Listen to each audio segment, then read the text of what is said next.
We are Brightside Home Theater.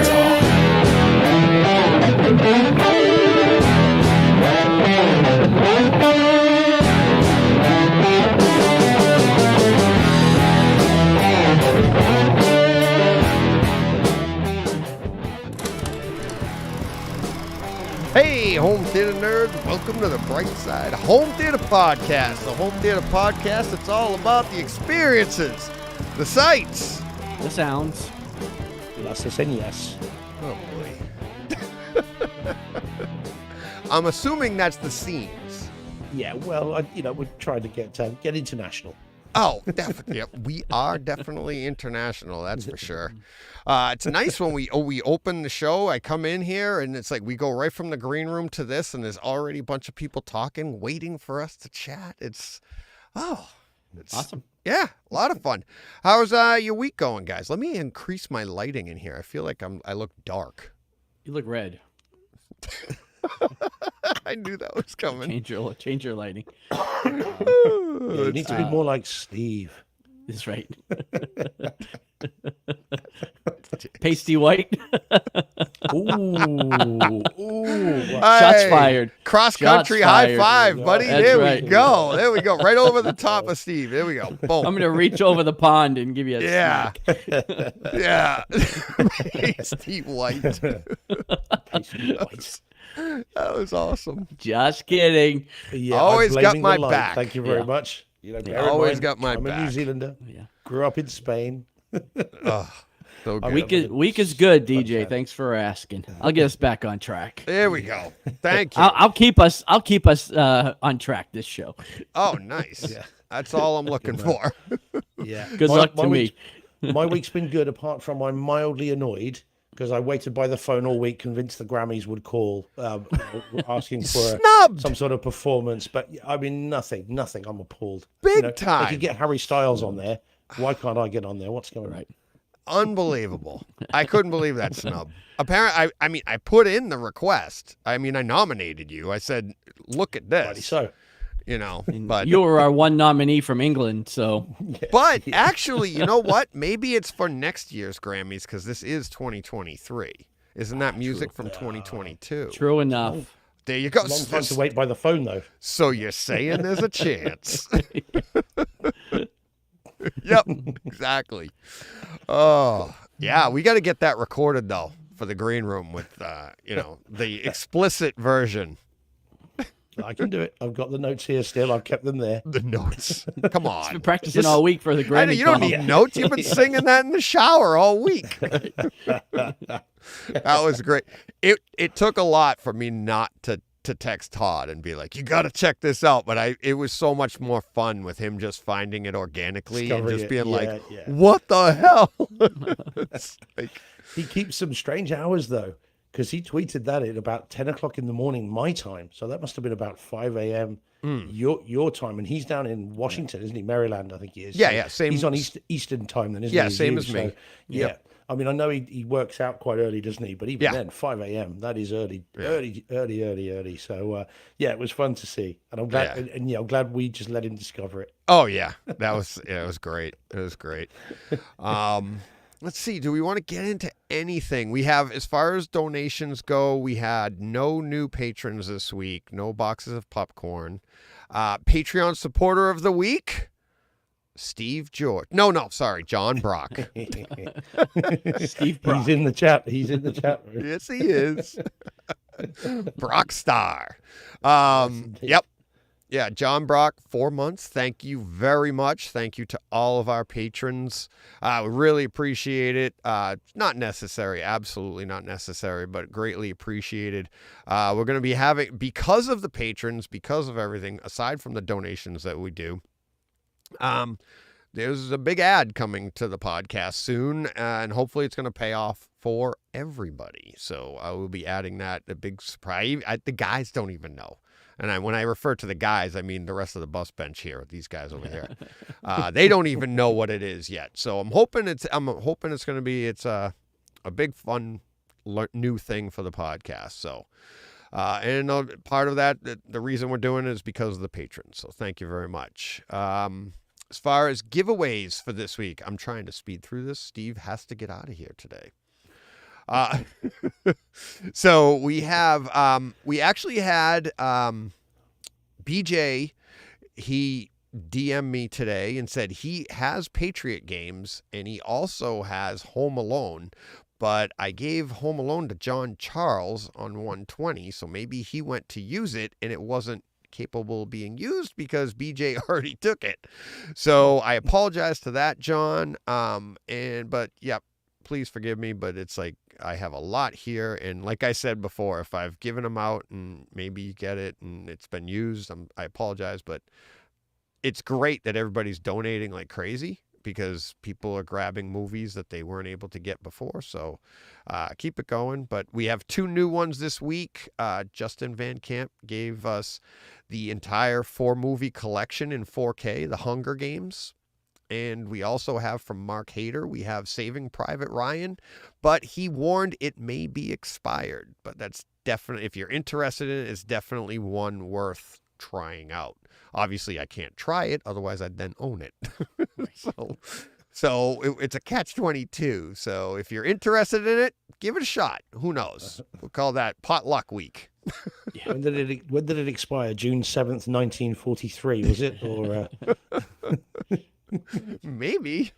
Let's also throw out, if I haven't already given it out, Expendables 1 through 3. Johnny Speakers donated that one a little while back, so we have that. So if you're interested in that, let's give those away this week. So I'll put question marks on those, saying that I've already given them and they're up for grabs. So that's it for this week's giveaways.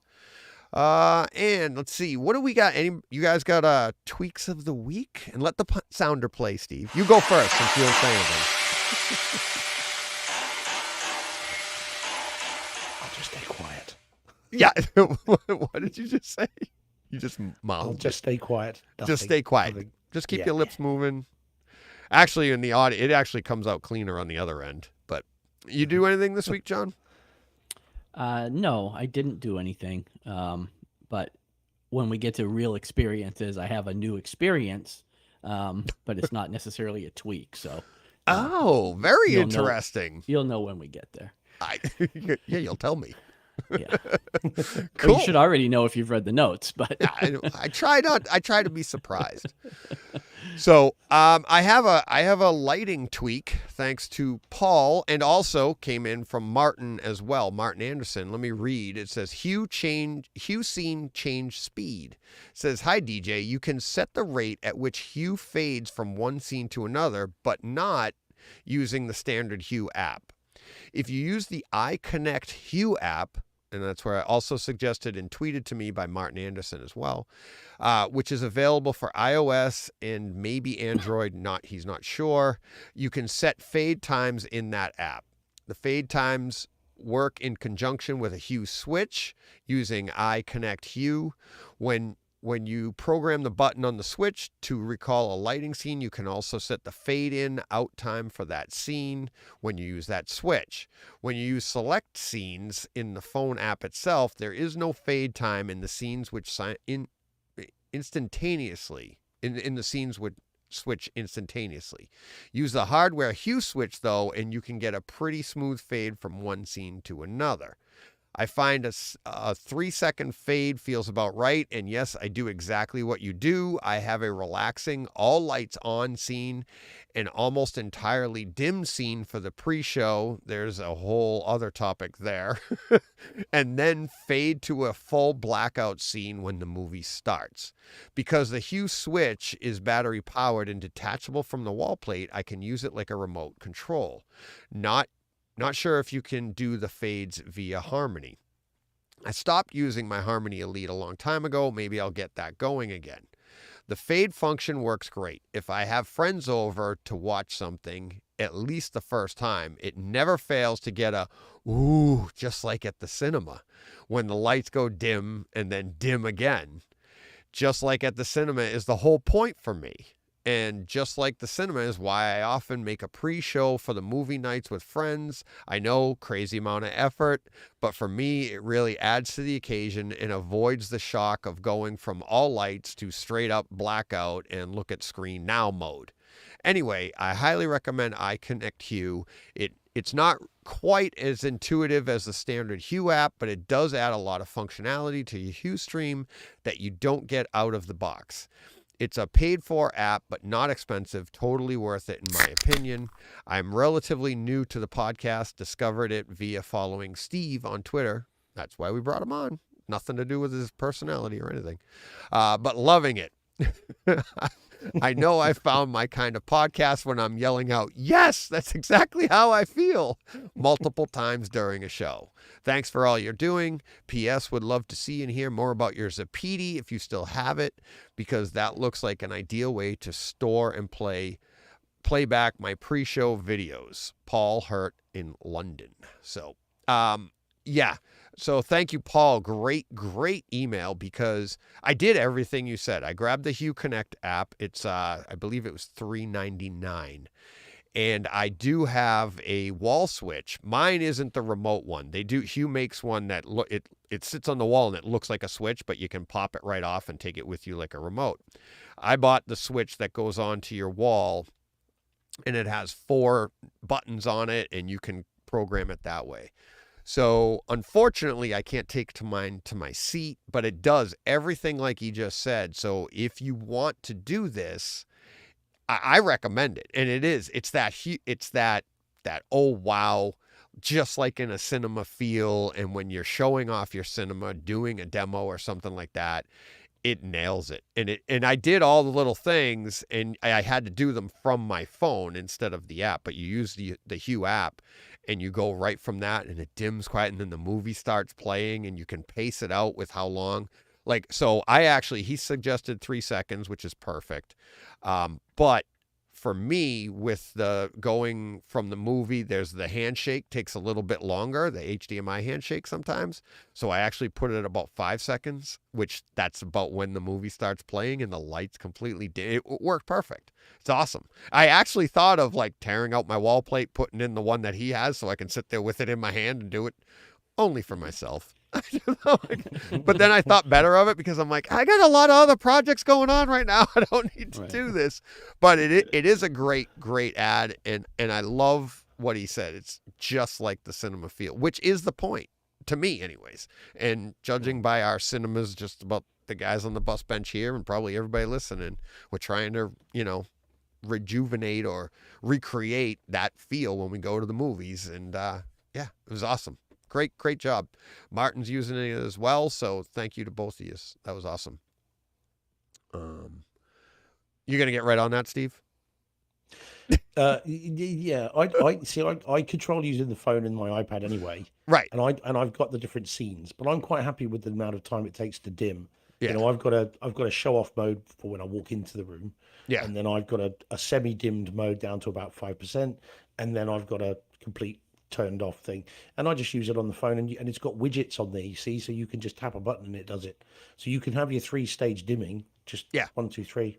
So that's enough for me. I'm not going to mess around. The way I'm going to replicate the cinematic experience from Cinema George moving forward is every time I sit in the front row, I'm going to charge myself a little bit less than if I sit on the back row. That's how I'm going to address it. That's how I'll make it more cinema friendly. Are you going to pour Coke on the floor before you start so your feet are sticky? It's what I call an investment. Right. So that I think is the way to replicate it. I love you guys. I'm gonna hold. I'm not gonna go to the bathroom. I'm gonna hold it through the whole movie. Oh, that's God. how I Yes, replicate. That's how I that's good replicate the stuff. theater experience. I'm gonna have I often wondered why some discs don't have like a talking track. Especially with Atmos, where some idiot behind you is talking through the film, and then someone's phone goes off, and you can hear crisps rattling, and chips rattling, and all this stuff, just to replicate it properly. Right. A real language scene. and then you like just with everything going wrong, and be like, you think Atmos isn't very good now? Listen to this one. Everybody talking, the screen starts getting brighter, like people are putting their phones on, and you're like, wow, it's just like the cinema feel. Yeah, that's it. Yeah, and just to give a little delay every now and then, so you can shout, "Shut the flip up!" Yeah, to exactly. someone, but they carry on and ignore you. Yeah. Oh yeah. Yeah. And a little shadow every now and then of someone getting up to go to the toilet, Walking across the just across the screen. Yeah, Oh my God. That would be so funny. Like if you just made a movie and then you just like right at the bottom left corner of your big screen, you saw this little bright white square. Like when the door opens and it glares on just on that one spot on the screen, like open and close, and be like, hey, look, somebody's going to the bathroom. Oh, we got to you go, try that's that. it. We got to. There's a spending whole all new this money app on for the- that. Yeah, we're spending all this money on these speakers and screens and seating and everything else, when all we needed was sort of seamless branching, things working up, and, This is and an extra track. Yeah, this is what happens when you get to be our age and you start to get to like, I can't really improve too much more, so I'm going to make the experience start to make- crappier make it worse. just so I can appreciate how good it really is. Yeah. Well, you've already got your popcorn smelling candle, haven't you? So Yeah. you've already got that to have the smell throughout it. Yeah. Stale popcorn smell. Then Yep. you're all good. Yeah, just got to make sticky floors. Yeah. Get some 6-year-old running around with light up shoes, Just pay somebody to watch with you and make noise and Yeah. walk in Generally front of the irritate screen. you. Yeah, exactly. Oh man, that's good stuff. All right, we ready to get to this week's listener experiences? Sure. All right. We'll save that. That one goes there. That one, listener experiences. All right. First off, let's say quick. Let me see. Did this get updated? See if it says updated on my phone. Did I add everybody? Yep, everything's there. So thank you. And this is how we're speeding along. Thank you to Gorinda, G. Cornell, Cameron, Brent, Martin, Carl, Paul, and Steve, all sending messages of having conversations during the week, just stuff that really doesn't need to be rehashed, but all fun stuff. Thank you very much. Multiple listeners have sent me this and commented. Did you guys get to watch at least some of it? I watched all of it, actually. Yeah. Well, I did. It's like an hour long, right? Is Yeah, that what the it's total- an hour, 58 minutes or something, but I watched it all. So we don't have to get into the entirety, but I mean, everybody, it was fantastic how many people sending me like I'm going to build this, right? Like we're talking about the $1 million Star Wars theater. It's like a multi-million-dollar home, and it's got a $1 million Star Wars theater in it. And Carl and I talked about it in Tuesday's podcast. And it's honestly, I'll be the first to say this isn't for me. It's too much. But I absolutely love it. I mean, I love that somebody went. I can't say that if I had the money, I wouldn't do it, right? Because if I had the ability to do it, maybe I would, and then I would maybe have the ability to tone it down when I wanted to. But it's just, I think there is a little bit of jealousy in me to say I wouldn't want it. So what did you guys think? I love it for that guy. Yeah. You know, like I'm the same as you and Carl really in this. Like I want, now again, I'm in a position where I don't even have what I want specifically because my theater's in a living room. Right. So I can't have a completely blank slate because we live in our house. You know, there's furniture and couches and pictures on the wall. But I mean, if I was to build a dedicated theater room, I would want very minimal. Like, I don't even know if I'd have movie posters on the wall. Like, I want black walls, I want sound treatments, and I want a screen and seats. Like, that's what I want my room to be. I don't want to see my speakers, you know. I don't want to recreate the old-timey movie theater like you guys were talking about. I just want a very minimal sound designed experience, you know. Yeah. But I love it for that guy, you know. And again, like you and Carl both said, I'm as big a Star Wars guy as anybody. Yeah. You know, and it looks awesome. And even listening to the guy talk, I mean, I guess you would think acoustically it would be poor, but it seems to not be because of the way it was constructed. It actually, they say does a good job with the sound dispersion. But yeah, too distracting. Like just way too much, you know. It's more of like like you don't go to a museum to see a movie, right? And you don't go to a movie to see a museum. You know, so now, I would make but he this combined room, the two, which is great. Like John said, like it's great for him, and I get that. You don't watch the movie in the Emperor's chair, but it's cool to go sit in. You like I know? said, I would love to make this room look like that. Like my Star Wars room that I have my collectibles in, I would love to have I would love for my room to look like that. Right. Have a door, you know, that's pressurized and but not for my theater, you know. So yeah. And Yeah, I see. With me, I was looking at it thinking it is cool, but I'd want a separate corridor that doesn't have all that stuff in it. Because if you have to go to the toilet halfway through the film, do you want to have to be walking through this bloody thing? You got to wait for the door to open. You got to wait for the lights to come on, and all this. Exactly that. You know, The power goes out, and Steve wets himself. yeah, well, can't get out. exactly that. You need a mouse droid to come and do the cleaning up. You know, it's so I'd want a normal corridor to run alongside, a parallel to it, so that when you just want to get in and out, you can just do that. And then when you want to show it off, then you can go through all the, you know, and see all the different things. I mean, it is cool, but then it's not really a home, though, is it? As I understood it, it's a demo home for an installations thing, isn't it? It's a as I understood it, it's a oh business no, I thought he premises. lived there. I thought did he he? lived Oh, okay. there, but they just are big entertainers. But from what I understood, that's his home. Like they just I see.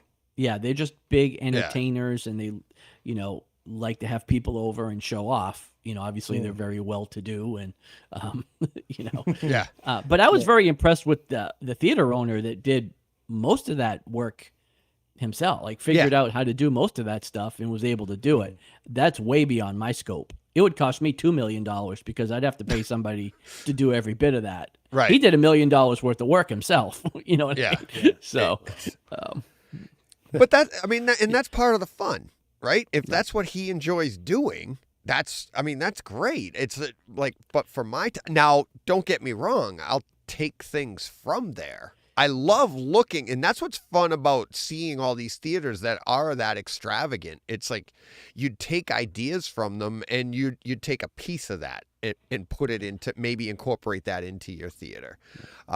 It's, you know, I'm not going to do that, but and I don't have that many friends for those seats. Here's the thing. I do. Like if I was, you know, if I mean, I've got my family, not my friends, but I know. Like if I won the Powerball or something and was going to build a theater like that, I need a 20-seater, you know, if I want to have my whole family over for to movie night, kids and grandkids to watch a movie. And I would absolutely use his equipment list. I would use every bit of equipment that he used. It just wouldn't have the aesthetics like that. So. Right. But I did take notes about room size and equipment, you know, for when I win that Powerball. Right. You know? Oh, yeah. Well, it's funny because, like, on the new theater we're building, my wife is the one that's telling me bigger. She wants me to make it as big as possible, and I'm trying to think practical and be like, I know I'm the only one in here 95% of the time. Right. And your kids won't even be living with you at that point. Right. But you know what she's thinking? I want the kids and the grandkids to come over. Exactly what you said. So she's like, she knows my winning personality isn't going to invite them over. So she's trying to entice them because we don't have the pool anymore. We don't have, like, we got to have something good because he stinks. So build me a theater to attract the people. So she wants at least like 8 seats. And I was going down, I was only going to do like 6. I'm like, maybe just 3. I was trying to, because the smaller you go, the smaller you know, the less you need as far as equipment. But I'm like, okay, I'll try to do, you know, 2 rows of 4. And she's like, that should be fine. Okay, thank you. Yeah. But again, you know, do you do that for 5 days a year? Because like even me, even with a Powerball win, like, do I need a 20-seater when 360 days a year is only going to be 2 of us in the room. Right. And then 5 days a year, it'll get used. You know, Yeah. I don't know if it's worth. Well, worth for doing me, that. going from like I was thinking minimum of a 3 wide, right? But to Right. go to 4 is literally the cost. I mean, it doesn't really change your dimensions too much. It just, I mean, it is a little wider, but it's the price of 2 seats is really what it costs you. Right. Right. Which is So, not bad. I mean, and then it's worth it to be able to say, look, everybody can come in here comfortably, and Right. so it's a little bit better that way. So I was willing to accommodate her. Just Well, just that's everybody, remember, fellas, providing they have 1 kid each. Once they start having more than 1 kids, 8 Well, seats still isn't going to cut it. That's also providing they all come over together. Well, you're thinking holidays and Yeah, stuff like that. So. Just remember, the more rows you have, the bigger the pricing policy, guys. Just be Right. aware. Right. You know, I just You want to charge more down, charge That's more in what the I'm back. thinking. We're together, George. Steve. Just looking George. George. Yeah, I thought See? we weren't doing that anymore. No. Well, if you're gonna keep Well, you haven't razzing me defended about him my 200 tweets, times yet, so Brock Star's just saying in the live chat, I'm just keeping an eye on that the Atlanta Theatre is the demo house, and apparently it is his home. Yeah. But the Atlanta Theatre is the demo house. So there we go. I've seen some sort of $800,000 house that was all. isn't that the Atlanta company's one? House. the Atlanta Is that one, the one? yeah. Is that what I'm That's thinking the of? Atlanta Okay, one, yeah. Yeah. So which looks great, but I wouldn't want to live there. I'd have a constant migraine. Just all the different lights and all the different things, even the ensuite like The sights, the powder sounds, the rooms have got- scenes. We haven't even gotten in it yet. Right, yeah, that's it. Oh, There we go. But it's so funny how that just permeates right through everybody, like the podcast. Everybody, they're like, "Oh, DJ's building," like Right. sending it to me. It was great. See I if we can loved get him it. to do it. Huh? Yeah, get Let's him see if we to can do get him it. to build it. Yeah, it'll be funny. It's like Mikey. He's stupid. He'll do anything. Thanks, But guys. you'd be more likely to build a T2 one, wouldn't you, rather than a Star Wars one? Wouldn't you want to No. have the T exoskeletons on the doors and stuff? No, T800s. no, you're very, very, very, very close, and I'm going to try to incorporate it in this theater. So if you look at my theater now, it has everything like John said, posters on the wall. I got the stuff at the back, but that's because I was never able to do what I wanted to do. I wanted to have the lobby like Nelson's. I talked to Nelson over the weekend, and we were going back and forth about some stuff and about the new theater and everything. And if I can have that lobby area, that outside the theater area, and decorate that, and then you simplify inside the theater, I will do that.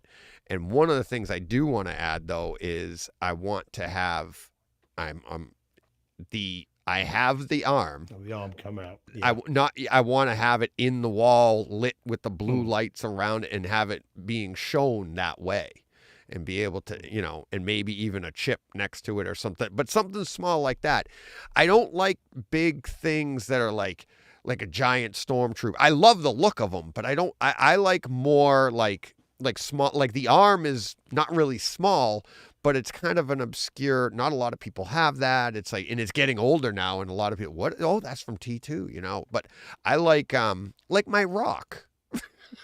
Stuff that's obscure. Not a lot of people have that. The thermal detonator that I have from Han Solo. From Solo. We each have a thermal detonator. You went with one version. I went with the other. yeah, that's it. Well, I don't think that theater had a thermal detonator, so I'm already cooler than him. I'm just saying. Yeah, right. I know, and yours does that. But you say that you say the Terminator arm's old. Technically, it's not even been made yet. right. Yeah, Depending on which timeline it you're in, I hasn't been suppose. made yet, but it's been brought back. Yeah. So we have it, so- but we didn't make it yet, right? Kind of like John. The chicken and the egg. Yeah. Not this John Connor. Yeah. All right. We all ready to I got to get my button ready here for the language. The multi-listener comment. And that was Mike Schramm played perfectly right into it. There was no planning whatsoever. When I put out and like tune in and whatever, and he's like, what could it be? I was like, tune in on Tuesday at 4:00. So Rob had a tweet going around. In my notes it says momentums, but that's got to be a misspelling. I don't know what that means. But it was a picture of a diagram of speaker placement. And throughout Twitter and others and listeners like Mark V and Omar, they made comments that just had me cracking up. And it's like, I'm like, okay, so there were a lot of speakers there. They had every speaker that you could possibly have, right? And it was like height channels, front wides, rear wides. There was a center middle channel. Plus you had your whole regular bed. And then there were overheads plus additional overheads. And the comment that kept resonating with me is people were like, that's just too many speakers. It'd be too loud. And then when I finally made the comment was when Omar's like, that many subwoofers would blow my house apart, or whatever he said. And I'm like, people need to remember, is this why, and we have this coming up later, it was a legit question from Jonathan, and we'll talk about that. But I'm like, maybe this is why people can't listen at reference level. Are you not EQing your rooms? Because you can have one speaker or you could have 50 speakers. If you EQ your room, it's all the same level. Reference level should be an average of 85 dB. That's what 85 comes in, right? But you'll have your peaks and you'll have your lows for conversation, whatever. But it should all be the same. So when you get new speakers that have, you could get 20 new speakers, but they have a different impedance. So they have a different, not a frequency. What am I looking for here? Help me. My mind's going blank because I'm on a rant. Sensitivity rating. They'll have a different sensitivity rating, right? Oh, well, if you don't re-EQ your room, well, they're going to play louder. If they have a higher, sensitivity rate, they'll be like, whoa, look how loud those are. That's great. As soon as you EQ your room, it should go, bring it right back down. Now you're just using less power to run those speakers. But your volume shouldn't change. If anything, a case could be made that your volume would actually get quieter to the rest of the house, because now if you, instead of having just 5 speakers running, if you have 10 speakers doing the same amount of work, they can each run a little quieter, so you're not blasting that one speaker to try and get to you. Maybe it's a little closer to you or something. So, and I'm not saying that's the case, but it definitely wouldn't play necessarily any louder once it's EQ'd. That's the point of equalization, EQ. That's the idea. So you can add as many subs as you want. It's still one sub channel. It should all be playing at the same. The reason we add more subs, we should all be knowing it's just to make it more uniform throughout the room. It doesn't play louder. So, all right. That was it. See, no swears. No nothing. No swear. But I respect all of these people, and they're all saying this thing, and I'm like, that's not what happens.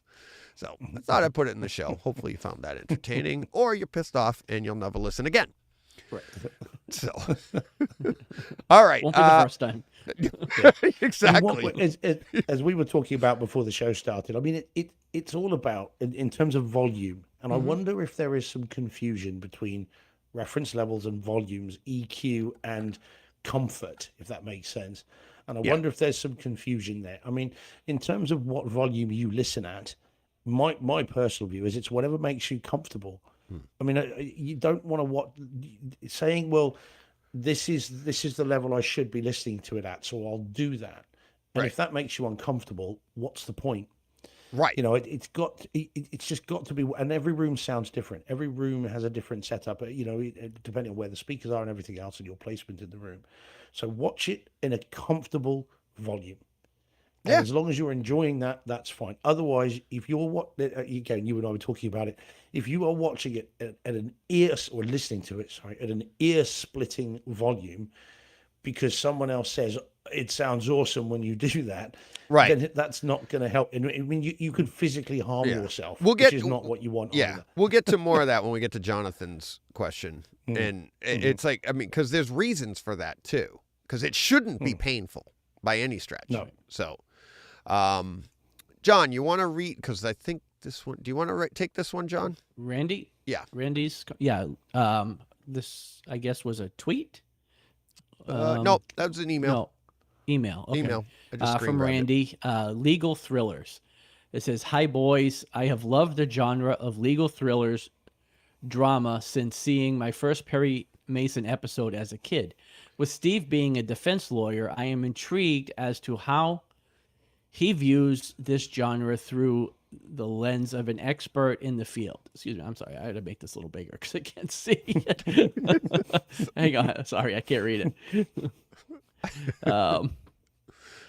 I am under no illusions that what is portrayed in literature and cinema is reality, but was wondering how the panel views this hugely popular genre.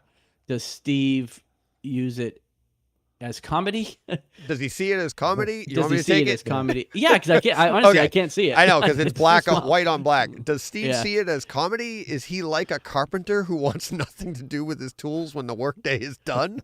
And does he have a favorite film in this category? By the way, I do know what the word Randy is in slang. What word Randy is slang for? LOL. So, Yeah. I'll let Steve go first. Yeah, that did make me laugh when I read that last bit. Yeah, That yeah. was very funny. So yeah, we have talked about it before, to be fair, and the position is it depends on from what country the legal thriller originates.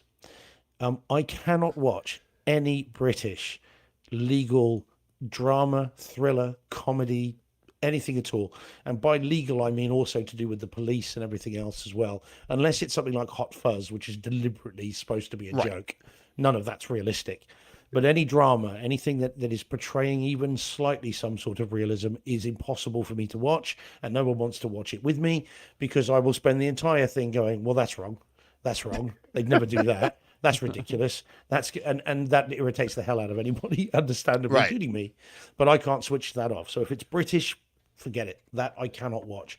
So yeah, and you may occasionally find me muttering, as it were, on Twitter about that. Yeah. And people go on about it because I just get irritated and I can't mute the words and it does my head in. Anyway, so that's the British stuff. Now the American stuff, though, which is your John Grisham stuff, your all that kind of thing, I find quite entertaining. It's quite fun. I have no problem with that at all, and it's fun to watch. I mean, because I don't know much about the American system, so I can suspend my disbelief just about to be able to then enjoy that. And I mean, things like Devil's Advocate, Few Good Men, 12 Angry Men, things like Murder in the First and all that sort of stuff. These are movies. The you can Brady just have Bunch fun with. when Mike got Carol off by dropping the book. I mean, come on. Well, or even That's a deep Shrinking. There's a short thing in episode 2 of Shrinking where where there is a little bit of lawyer discussion. So I can enjoy that, and I absolutely love She-Hulk, and of course that's all that sort of stuff as well. So it depends on where it's from. I love it if it's in America. If it's in England, forget it. And that's kind of how I view it. And no, I wouldn't be turned off a legal thriller in the US. It's not as though Philadelphia again, another really good one. Yeah. And I can thoroughly enjoy those. And occasionally laugh at the appalling way in which they conduct their trials. But that's but it may be how that might be how The it is. Firm I don't know. I don't. with don't know. Tom Cruise. Yeah. I love that. Another movie. Grisham. Another Grisham. John Grisham, Yeah, Grishams are great. Of you, Time to Kill. Again, Time to another Kill, Grisham yep. one, which is fantastic. Oh, and of course, bloody hell, JFK. The ending of Yeah. JFK. That speech at the end is fantastic. And Amistad as well, which of course we were only talking about the other day. That's the whole thing's about a legal case. So those films are all great, and I love them, and I can watch them happily and not get annoyed. But if it's British, forget it. you'll just hear me muttering from miles away.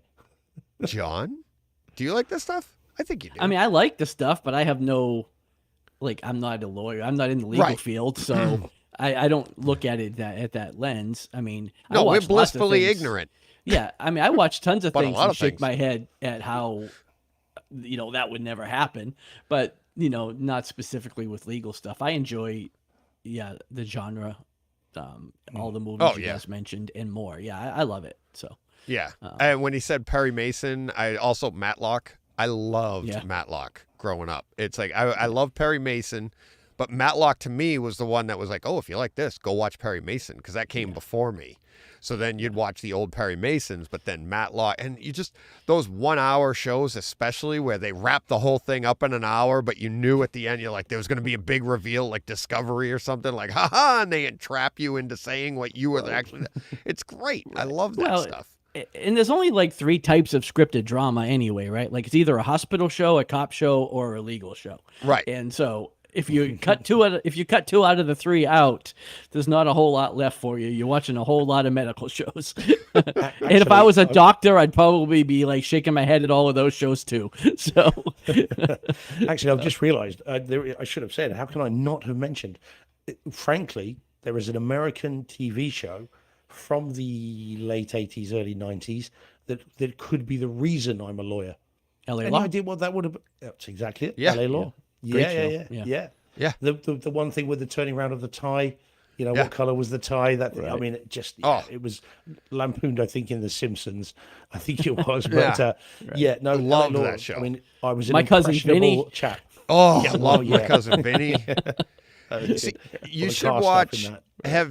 I know I've asked you, John, many times. Have you ever seen Steve? Have you seen the show Psych? No. Okay, if you get a chance, watch it if you can find it. I love it. It's and it has Corbin Burnson in it. He plays the father of the kid. And there's a line in it. They open every episode with a flashback to the 80s when the kid was supposed to be growing up. And basically the premise of this show is the kid, who's played by, oh man, I watch it all the time. I forget his name. Anyways, the main character, Sean Spencer, he's been trained by his dad because he has like this like really photogenic memory. Like he walks in a room and he just memorizes everything. And his dad trained him. It's almost to the point, like, as you watch all the episodes, it's like almost to the point of child abuse. Like the things he did to his kid, it's so funny because he's like forcing him, like, how many hats are in the room? And then he has to close his eyes and guess how many hats are in the room. And he'll be like, this kid over here, because he's training him. So anyways, the opening episode, he says, like, he solved a case and they're like, how did you know this? They think he did it. And he's like, I'm psychic. So that's the premise of the show. So the rest of the show is just him being a really good detective. But Corbin Burnson, in one of the training things, is the little kid, Sean Spencer's like, oh, I love this. And he's like, no, it's just a fad, kind of like LA Law. And he says that, but it's like the whole show. If you like, dramas, comedies, and, kind of like a legal thriller type thing, because there's a little bit of that in there, but it's more like a murder every week and they solve it. That's what this is. And it tons of flashbacks to the 80s. I can't recommend it enough. I love that. Absolutely love that show. Watched it with my kids. It's great. I will have to, I'll look that up. Seek I'll give that a watch. I've told John for like many years. Yeah, you have. I know. It's on my list. But the other one that springs to mind as well, whilst I've just been thinking about that, is the courtroom scene in Airplane 2. Yep. That is just, I absolutely love that. What was it, Doctor? Could you give us your impression of Mr. Stryker? He goes, no, he goes, I don't do impressions. My training's in psychiatry. And things, and as he's walking, you can hear like the footsteps go through water and leaves, and it's very, very funny. But yeah, there we go. So yeah. Yeah, James Roday. That's what it just came to me.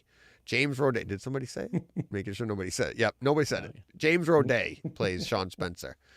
All right. You want to read the next one, Steve? Neil's one? Yep. Okay, so this was a YouTube comment on the Oscar and the Home Theater Experience episode from it just says Neil. It says, I put this episode on in the car during a long drive from the Inverness area in Scotland to take my wife to hospital in Edinburgh. She's never listened to you guys before, and to my surprise, it got her reminiscing about topics on your show, such as tape cassettes and old TVs. It passed the time for our road trip.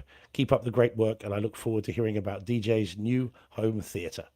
So there we go. I tell you what, we're branching out. We've had London comments, Scotland comments. Scotland.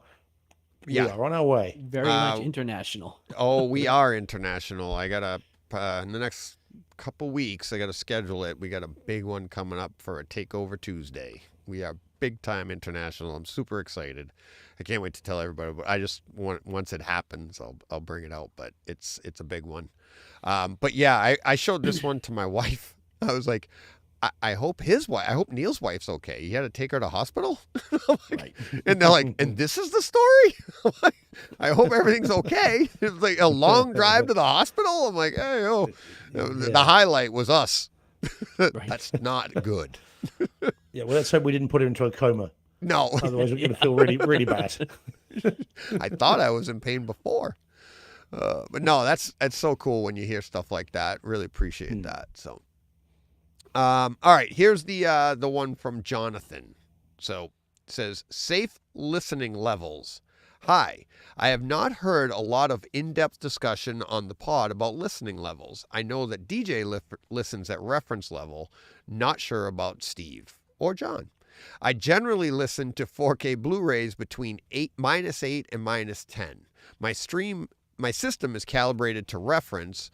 On older discs, I may go to about -5. I don't really understand how you can listen at full reference level. It just seems it would be painfully loud. More importantly, my question is around safe listening levels. I am always concerned that listening too loud can damage my and others' hearing. I have sat watching movies holding a sound level meter to check the sound levels. Do you guys ever worry about this? DJ, do you think listening at reference level is safe for your hearing? Or are you not concerned about this? Throw it out the window. Sorry, he listens at full reference because he has ruined his hearing already. Yes, exactly. Exactly. I will tell you, my wife doesn't like it at reference level in my room. I like it. My son likes it. It's my son. He won't watch video games at reference level, but there is no such thing as reference level on video games. Just like there's no such thing as reference level on music, right? There's no arbitrary number that you can set and dictate. Movies are one of the only, and that's what I find great about it, is the only one where it's like set and calibrated to this, so that different discs, some are louder. Like Westworld, very loud. So I actually dial that back about 5. I go to about -5 because it's insanely loud. But to his point about the meter, the sound pressure meter, right? I've done that many, many times over the 30 years. John and I both had the Radio Shack sound pressure meters, and you'd sit there and you'd calibrate your room. That's how, there was no Room EQ Wizard. There was no Odyssey back then. You literally did it. You sat still, told everybody in the house to be quiet, and you balanced out everything. Then once you got there, you would run a scene and be like, okay, what am I at? And that was with, the old fashioned analog sound pressure meter. Right? Now we have our phones. You can do this stuff. You can use anything. And if you're running at about an average of about, like I said, 85, normal conversation, I'll sit in my room with everything running at reference level. And when 2 people are talking, you know what it says on my phone? 2 people talking. Average conversation sound. When a big scene comes up, it might go jet engine or something. You know what I mean? It'll give you those different sounds. So I am getting those peak sounds, but that's not damaging to hearing. If you peak out at something and come back down. Now, if you go to a concert, that's excessively, do that night after night after night, that's excessively loud for a long time.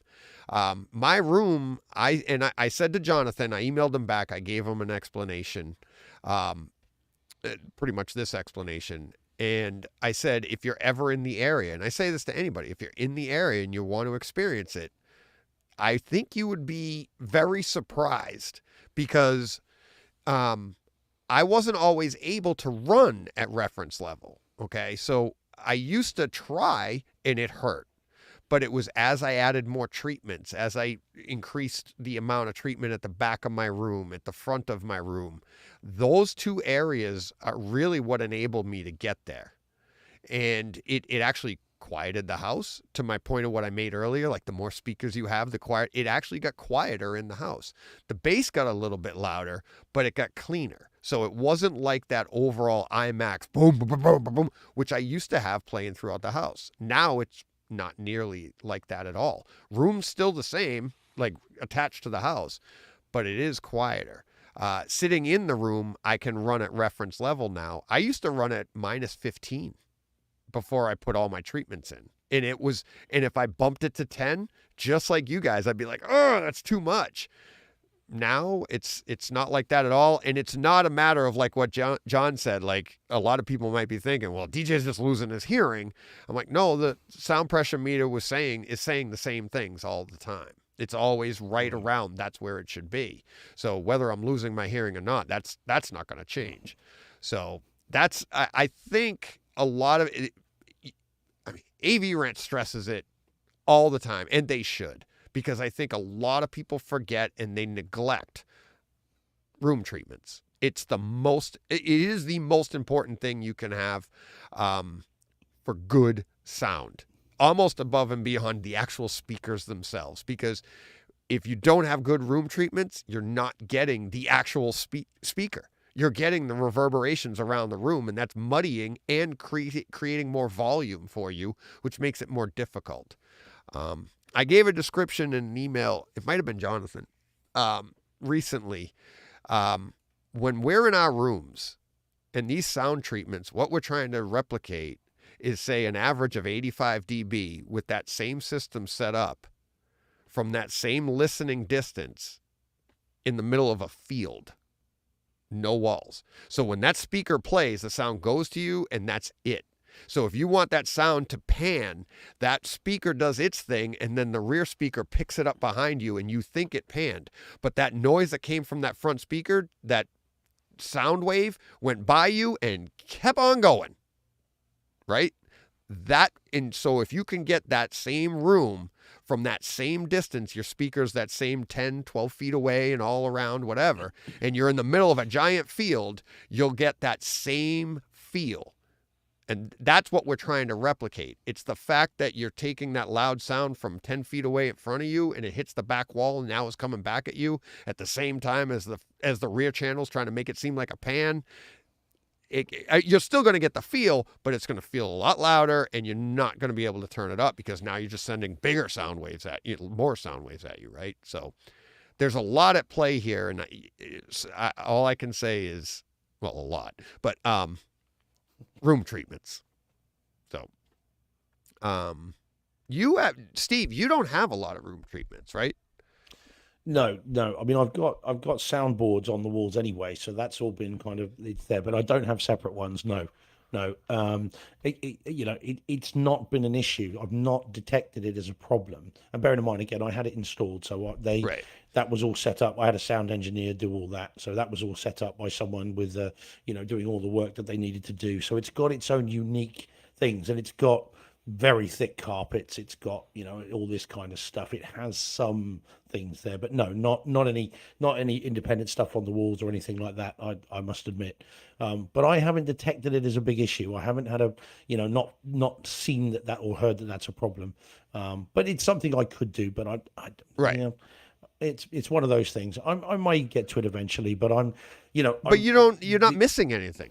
Like you physically think, like you're like, I'm great with how it is, and that's fine. That's fine. Yeah, and it's like, and everything's localized. The sound moves beautifully. I haven't had vibrations or sensed any muddying of the sound. Quite the opposite, really.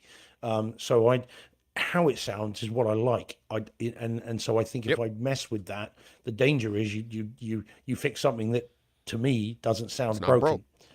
Yeah, and so but I get that, and I've had people mentioned to me about it before, but it's like only online. No one that's actually been in there. Everyone that's in there is like, this is great. So it's fine. But I get it, and it's one of those things that I've thought about occasionally, but I don't think I'm going to do it anytime soon. Just unless it becomes a problem over time. If I sense the sound changing, then I might look into that. But for now, it's all right. But again, I've a smaller room as well. Of course, that's your other thing. But there it is.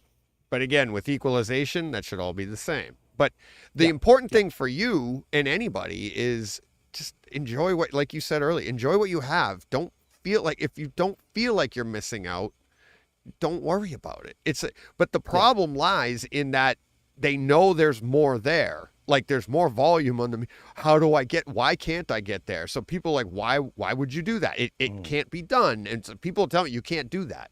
People have emailed me and said in the past, early on, you can't do that. It can't be going that way.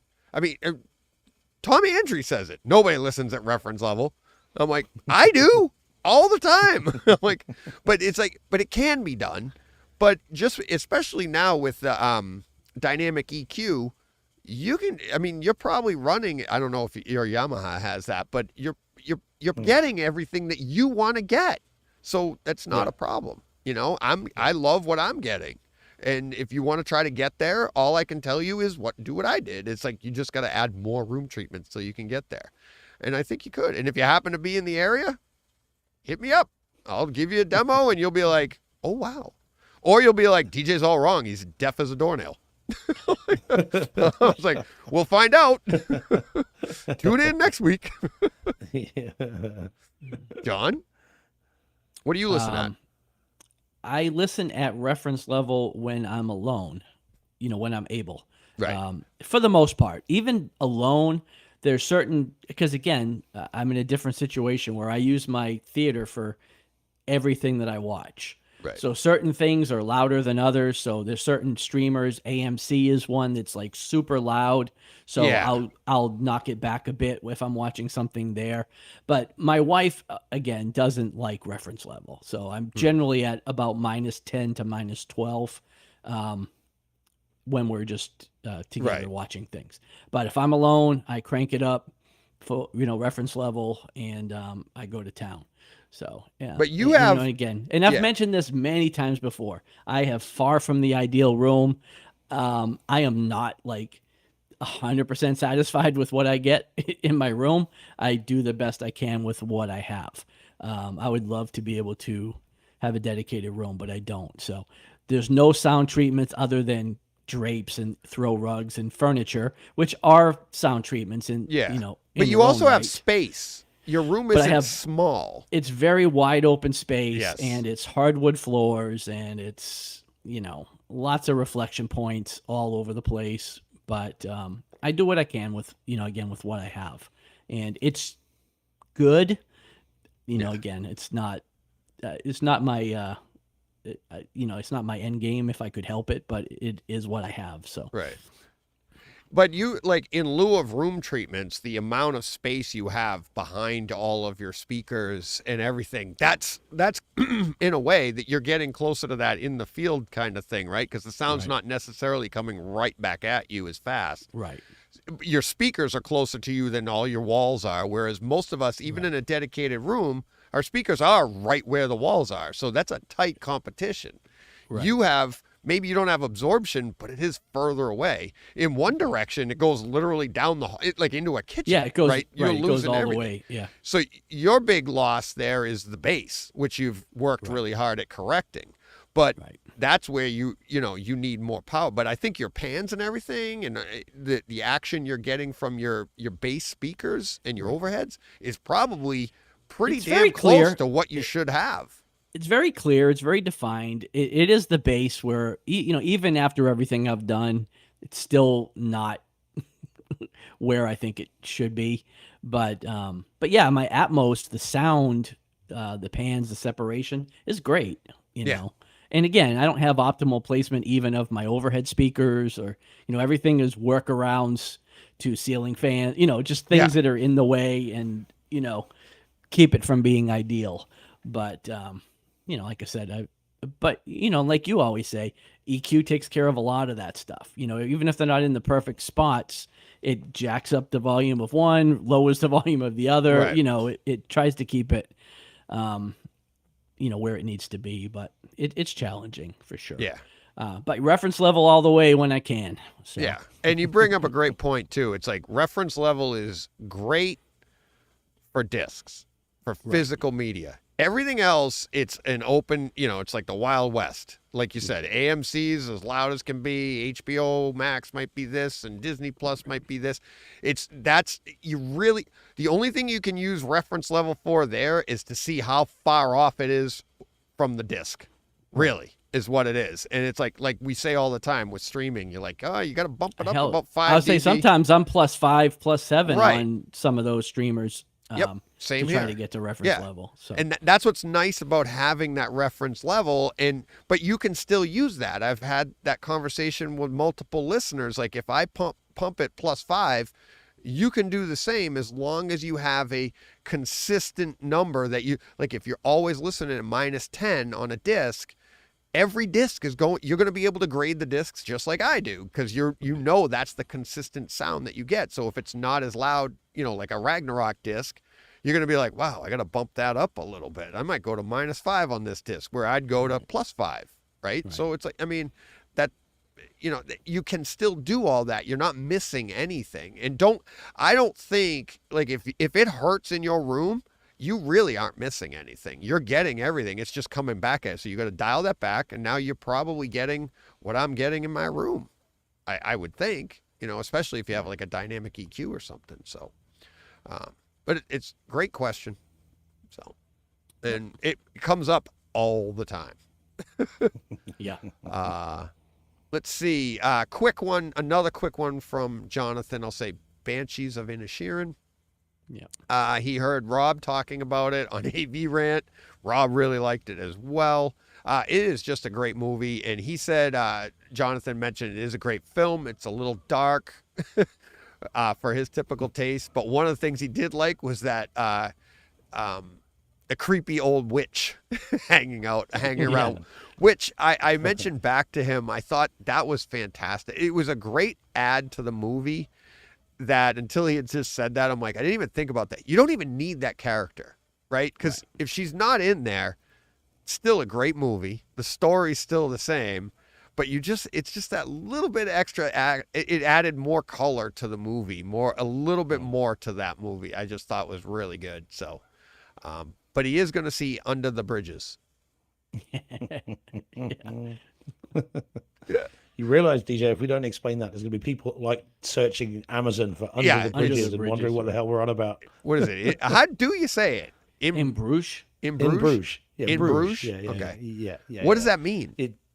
It's Bruges is the name of the place. Okay. So they are in Bruges. It's in Belgium. Oh, okay. Yeah. I didn't. So know I haven't seen it yet. Yeah. So. Yeah. So literally, they are in Bruges. The whole film takes place in Bruges. Oh, so that's what it's for. Yeah. Okay. John, you want to read the next one? Yeah, Van Gool comments also on Banshees of Inisherin, not sure. Great podcast. Jay is my real name I use in my email, and Van Gool is my YouTube name. I want to expand on the question you answered. Do you think we are getting the best audio with the receivers like with Neural X? Do you think we will get anything better, like DJ said, speakers in the floor? I mean, I'm not sure. I think we're getting the best sound we can get with today's technology. Right? Yeah. I mean, we don't know what tomorrow brings. So, well, I mean, if Steve, when they do one in the floor, DJ, you're going to be the one that says, "Hang about, I should have patented that." Because you've been talking about in-floor audio forever. Right. Well, I said it with Carl on Tuesday. I'm like, yeah, in Tuesday's podcast, because I'm like, people have said that a lot of like what you just said, Steve. Like, oh, DJ thought of that a while ago. No, DJ didn't think of it. It was deduction. There's nothing left.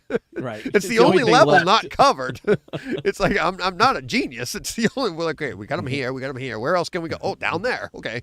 I do think they are coming. I mean, I keep people send me diagrams all the time of new content or new codecs that are going to have floor speakers. Well, whether it's from Trinov or Storm or something, the higher ends are exploring it and putting out media saying that, oh, look at this, and people notice that. So I do think someday we will get that.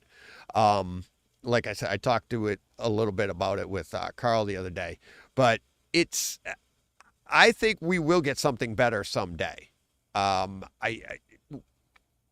because that's just the nature. Nobody just, like the conversation I had with Travis, and he's like, I'm done, right? He gets a new projector and he's done in home theater. He'll maxed out. And I was like, I'll take that bet because the nature, it's always improving. It's like, that would be like saying a company said, we just invented our best, like if JVC said, we're out, we just did the best projector ever. We're done. No more. Well, how are they going to make money now? Right. Everybody's trying to make money. Everybody's pushing the envelope. Everybody wants to do something better. We will get better sound. We will get better picture somehow, some way. Ways we don't know yet. And that's what, I mean, back in the 80s, we had no idea what 4K was. Right. Never we mind. had top of the line in the 80s. Like there's always a top of the line. Right. Exactly. So, exactly. So, I mean, until there's not. Yeah. Or until something else becomes it. Right. It is getting harder and harder to advance, though, because we're getting past the point of perception. So, but there will be something. So, and if it's not, they'll make it up, and we'll think it's better. So, all right. Let's go through recap. This is Jonathan again. I'm just going to recap this quick. Jonathan, CDEN cinema viewings this past weekend. Banshees of Inisherin, Indiana Jones and the Kingdom of the Crystal Skull, 4K disc. Growing up, Indiana Jones was his hero. Had not seen Crystal Skull since the theatrical release of 2008. Decided to give it 15 years later. Unfortunately, it's as awful as I remember. Yeah. So hard to believe Spielberg directed this direct. He said that on the plus side, the disc looked amazing with fantastic detail. Soundtrack was great. And of course, the music is classic. So DC League of Super Pets, watched this on HBO Max with his son. Entertaining enough to mostly keep his attention. 4K stream looked really good.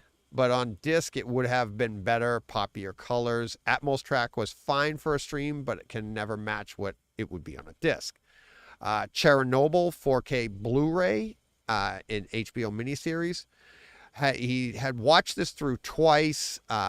He thinks it's the best series show ever made.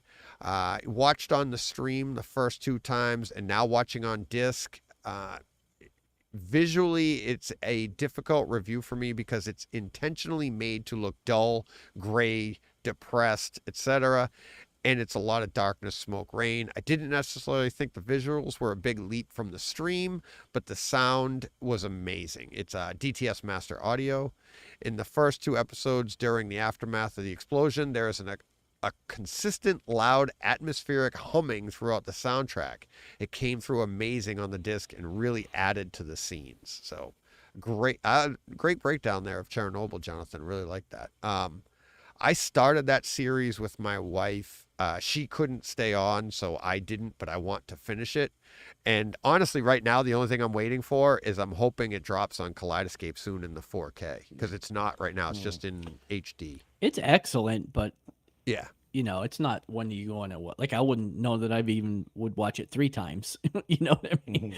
Yeah. I wouldn't spend a lot of extra money on the 4K either. I mean, Jonathan's absolutely right. It's been shot to look like a Soviet era series. I mean, it's supposed to look a bit rubbish. So I can't imagine the 4K is going to change that at all. So it might be one that if it's just available in 1080p, just spring for that. But then I'd get the upgrade anyways when it came out.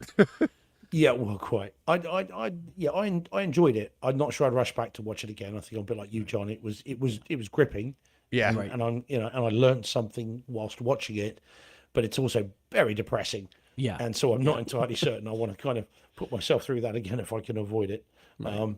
Yeah, it's one of those. It's a very well. He had just finished League of Super Pets, so he had to bring himself back down. He had to bring himself down. Yeah, and I watched it on HBO Max as well, and I found the quality to be fine there. Again, I'm sure sound is much improved on disc, but visually, it probably doesn't change much. Yeah. So. Last comment. Did you guys see this on Twitter? Mark V and the Billy Idol. I only threw it in here because I thought that was great. I had never heard of that. So for people listening that don't know what we're talking about, Mark V tweeted out that Billy Idol was up for the role that Robert Patrick got of the T-1000 in Terminator 2. And he had a couple of pictures with it. And the one thing that kept going through my mind with that is I don't think it would have worked. Because the idea of the T-1000 was that it could, like, he could be anybody, right? And even, like, Robert Patrick looked like an everyman. That's why he didn't look like Schwarzenegger. He wasn't that big, beefy. He didn't stick out. Billy Idol doesn't look like everyman. It's like like, what are you going to dress him down? You don't know whether he would have dyed his hair and whether he would have, had it all slicked down. I mean, you depending on light, as we've said before, depending on lighting and hairstyle and everything else. I mean, having said that, there's a reason he wasn't chosen. But you'd think that could be made to look threatening, I suppose, in that way. But Cameron chose wisely. Yeah. Oh yeah. Yeah. So, but yeah, I thought that was interesting. I had never heard that before, so I thought that was pretty cool. Yeah. Pretty cool. All right, we ready to get to 4Ks for the week?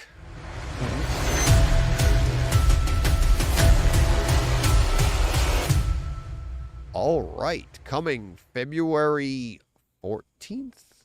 Not a lot. Not a lot. They know everybody's going to be out celebrating, right? Out having dinner, right? Can't afford to buy movies. Including us. Right. Yes, that is right. I made my... Not all together. Not all together. Not all together, no. We spend enough time on the bus bench. I got my reservation. We had to make reservations at our favorite restaurant. They're serving prime rib.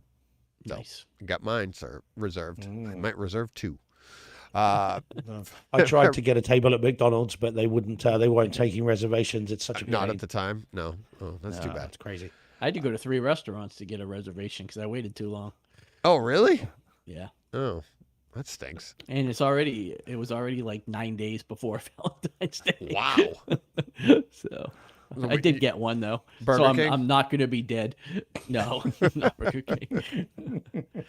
I'm not going to be dead. Wow. Next bus bench just got shorter. Right. Down to 2. Somebody didn't get John's their reservation in time. Yeah. Carl on the live chat is asking if it's vegan prime rib, DJ. No way. No, I eat meat, real meat. The bloodier, the better.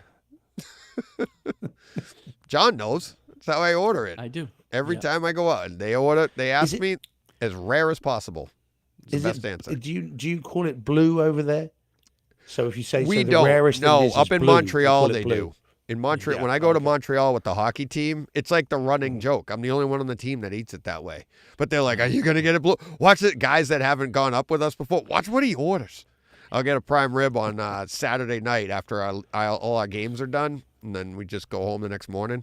And I order my prime rib, and they're like, "Watch what he get," and it's like raw inside. It's just I get it pretty rare too, and even I can't. Great. I can't handle that. I had a friend once who routinely, when he's asked in a restaurant, how do you want your steak? He says, pull the horns off, wipe its ass, and stick it on the plate. Yeah. Yeah, pretty much. A good vet can have it walking in a few minutes. Yeah. Oh, my buddy used to say, "Oh, you want to see the marks where the jockey was hitting it?" Yeah. Which is a horse. Yeah, I was gonna say. Yeah. But that's what he used to say. He was like, he had a restaurant. But yeah, I love. Oh yeah, no vegan for me. Ugh. There used to be just because there used to be when we used to visit Braintree when we used to stay there. So South Boston, wasn't it? That's where we used to visit when we came over after I'd been there in '98. We used to stay there because it was a Motel 6, and we'd stay there, and then there's a Best Buy literally across the road, and then but next to the Motel 6 was a steakhouse. And in the US, you guys have steaks that you just cannot get here. I mean, they did a steak that was a foot long. Well, you're in the land of excess. Yeah. Oh man! Well, you could cut the steak with a credit card. You could have as many fries as you wanted, as much salad and blue cheese dressing as you wanted, all for about $15. It was incredible. Never had steak like it. Yeah. And at the back of the restaurant was a slaughter, like, was the butcher slaughter thing. You know, literally the cows would come in the back and then they'd serve them at the front. So again, they just don't do that here. No. No, my buddy, when he had his restaurant, they asked him if he wanted any fresh veal at the convent in town in Franklin. And he said, "Yeah, come and pick it up." So he's like, he was my neighbor growing up. He's like, "Oh, let's go. We're going to get some fresh veal." He had a Toyota 4Runner. We're driving back to his restaurant with Norman in the back. Live calf. Doesn't get any fresher. Doesn't get any fresher. We had to bring it to our Butchie, his name's Butchie, and have it quartered. I was like, that was the worst drive of my life. Yeah. I was like, because I love animals, but it's so delicious. But when they're so cute, you're like, ugh. Yeah. I was eating Norman later that night. Nelson. Not Nelson. Yeah, we named him. That was Norman from City Slickers, right? The name of the little calf. Yeah, Norman. Anyways, February 14th, we got The Fabelmans 4K 2022, and we have the Strange World disc from Disney coming, both in a standard 4K release and a Steelbook release. And that's it, guys. That's all you got to watch. Then you can get out to your dinners. Nice. All right. I've seen Strange World. I thought it was very boring indeed. Really? Poor for Disney. I haven't seen it. Oh, gosh. It's dull as dishwater. Very, very dull. It's such you a haven't shame. seen my dishwater. Yeah, well, apparently it's got calves floating in it. But Norman. That was quick. I like that. Yeah, but yeah, no, Strange World is not worth picking up. If anyone wants my view, not that they care, but you know, anyone listening, Strange World is very disappointing. Watch it on Disney Plus first. Don't go buying the 4K disc blind. It's not great, and I've got a pretty good tolerance for animated stuff, but it's very by the numbers. I'm sorry to say, you know, I thought it was going to be great, but yeah, it's not great. Oh, okay. I won't be buying that one. It bombed in the theaters. Did it? Rightly so.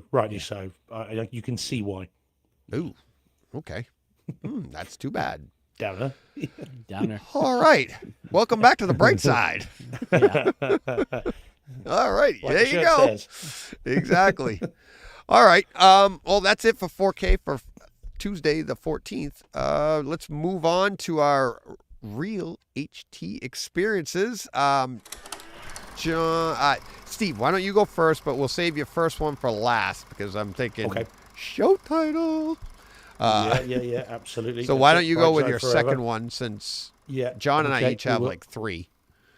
Okay, so this one's called, over here, it's called 8 for Silver, which was the original title of the film, but it's not over there. It was released as Cursed, which is surprisingly enough, it's a horror film, which is only available on Blu-ray as far as I know, and that includes over there. I don't know whether you guys have got that on Kaleidoscope or not, but it's only Blu-ray everywhere as far as I know. It's 2021 film. Sorry, 2020 it was shot, released in 2021. A gothic werewolf movie, and it's great. So very, very atmospheric, really kind of creepy. It's got a Boyd Holbrook is in it, doing a very creditable English accent, it has to be said. And it's really good, a really fun gothic horror film. A bit like Sleepy Hollow if you removed all the jokes. You know, it's a proper kind of old school thing, and it's really good. And in terms of the home theater side of it, now bear in mind it's only 1080p. So of course, lots of fog, lots of, you know, dark scenes, but it handles it okay. It still looks very nice. I put some pictures up on Twitter, just for Omar, as always. So those are up on there. So if you want to have a little look at that, it's worth seeing. But the audio is very nice indeed. And I upmixed it to Neural X, surprise. But there's a lovely little bit in the first maybe 10 minutes. There is a very cool scene where, and you've got a character who is the mother, who is downstairs in this big old sort of gothic house mansion. There are kids playing upstairs, and she shouts out to the kids and says, come down. And the kids can be heard in the front left upper part of the speaker, or of the room as it were, and you can hear them run diagonally over the screen, right to the rear right. They then come down and come back into the room. And so you get this incredible hemispheric sound, and then they come into the room behind you. And I've not heard that in Neuralex before. That's not just we'll throw a sound into the upper speaker. This has a whole pan to it. It's really clever. I played it back about 4 or 5 times because I thought, am I hearing something? But no, it does it each time. It's really, really clever.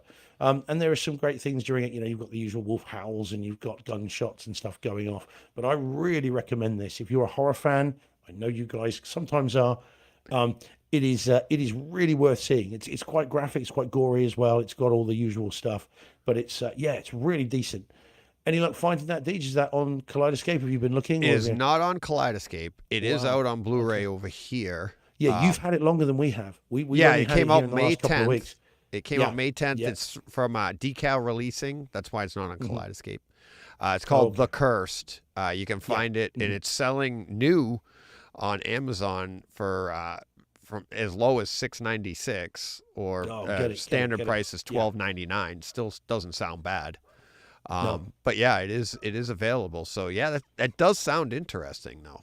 The sound. Yeah, I mean that sound. I've bought worse bit for at the beginning sound. was great.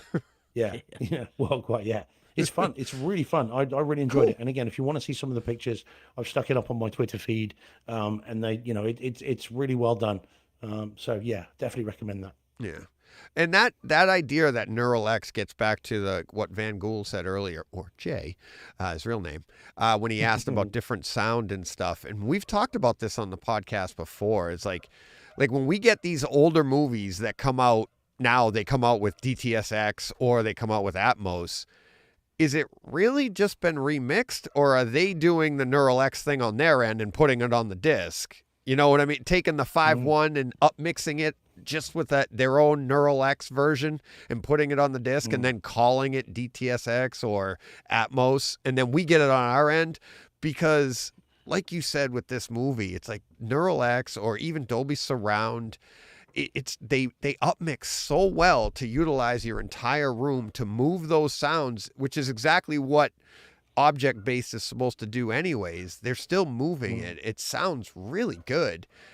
It's getting more and more, harder to discern the difference between a real Atmos disc and a good upmixed version, right? Yeah. So yeah.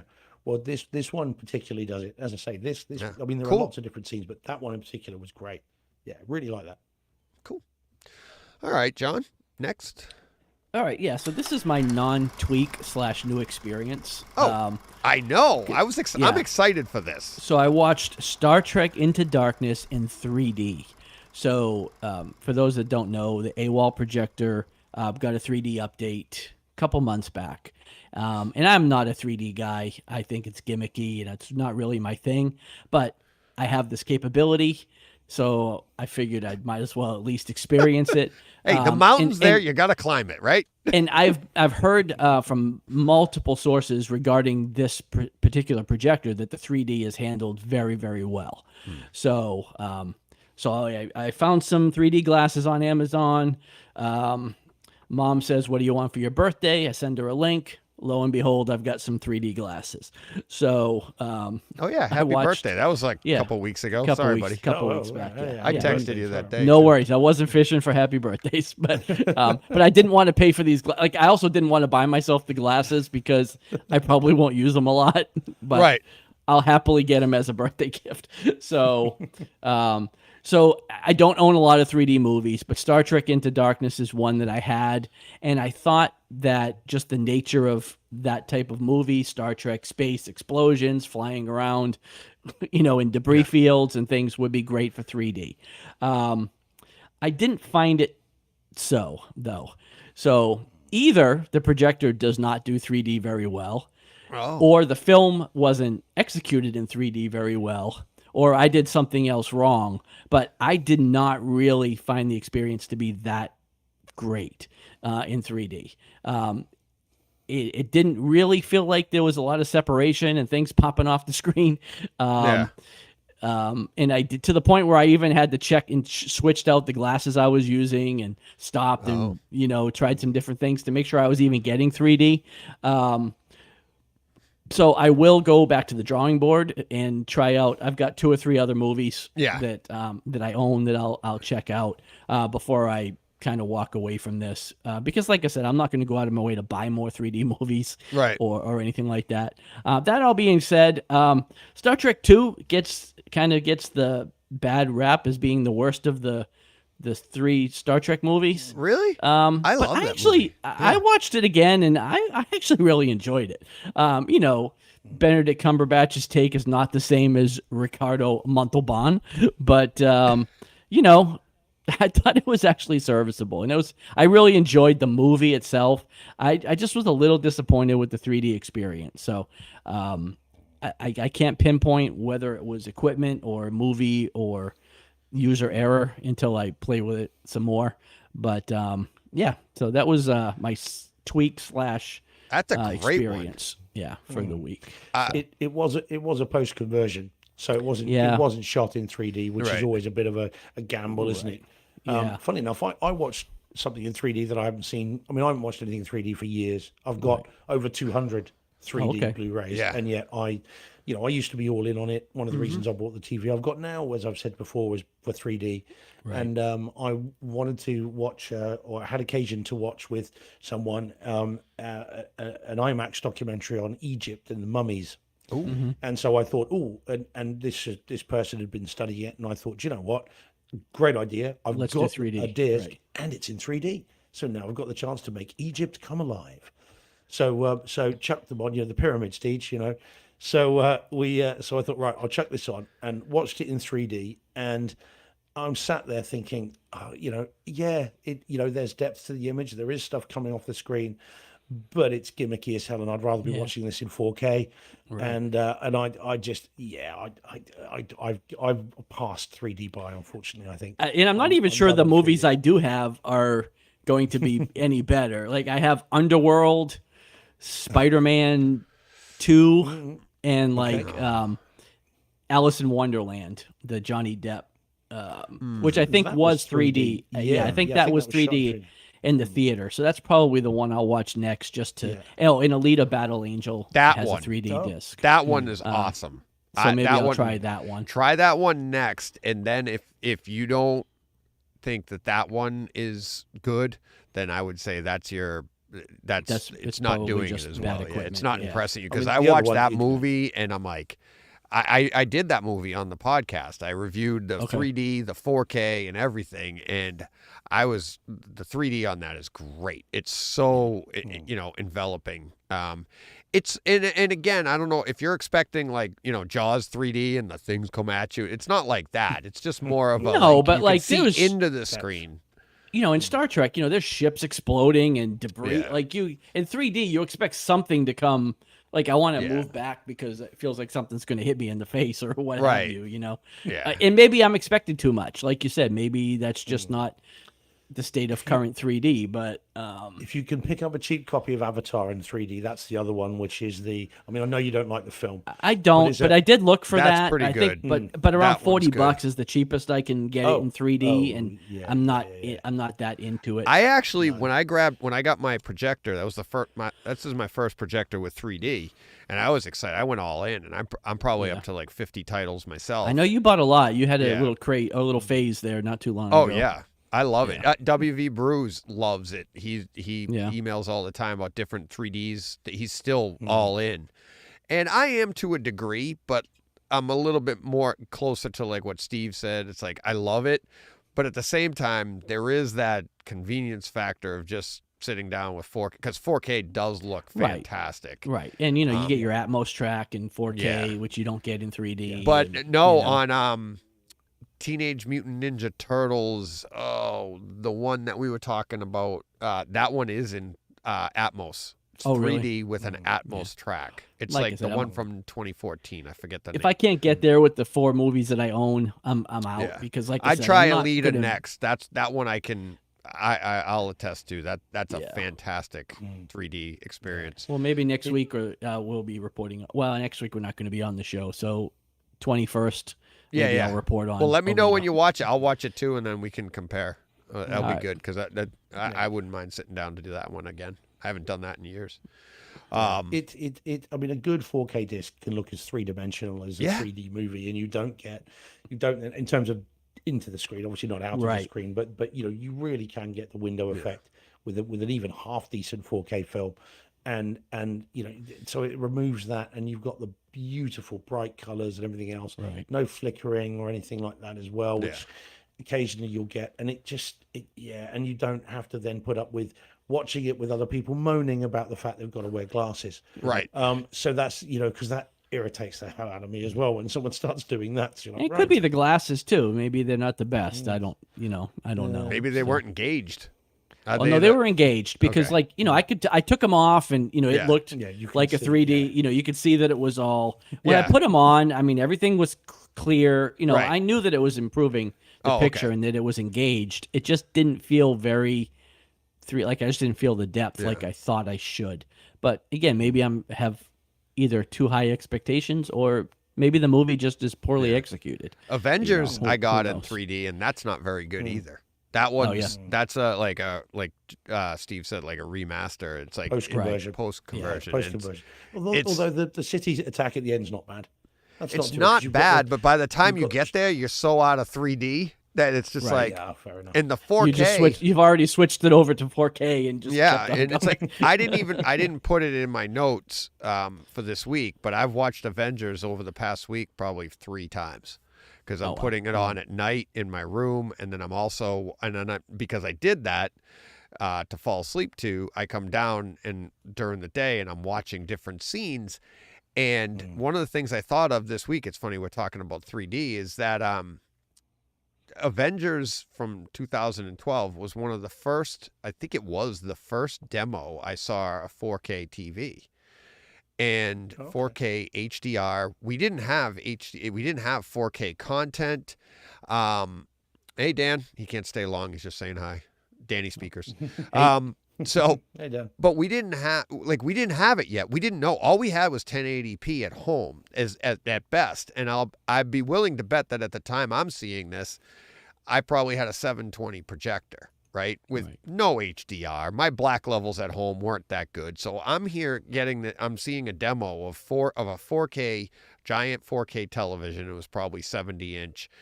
And I'm like, there was no motion smoothing or anything that I know of on, but it just looks so 3D and lifelike compared to everything else we knew at the time. And I think we're taking that for granted now, right? Because it still looks great. Our displays look fantastic, but it doesn't have that pop of if you just went back to everything you saw was 720. Right? And the black levels just aren't the same. It's like, but now I remember, the scene at the end, one of the demos they had was when Tony Stark shows up and Loki is in his place, right? And he's walking around. And I just remember it felt like you could reach in the television and like touch the items on the table that he was touching. And the texture of Loki's costume and everything. It just, I still remember exactly where I was standing. I didn't want to sit in the chair behind me. I just sat there and I'm staring at this and I'm like, it felt like I could reach in. And it's like, but it's not the same today. We take it for granted, but it's the same thing. That's what we're getting. And the best part is this was probably 2014, 2015 when it first, something like that. So 8 years ago? And now I'm getting it here on a giant screen, and I'm like, and you're like, we want better now. It's just like but I still remember that. Yeah, every time for me, it's the Warner Brothers logo on a 4K disc when that comes on. Yes, it's always so bright, so detailed.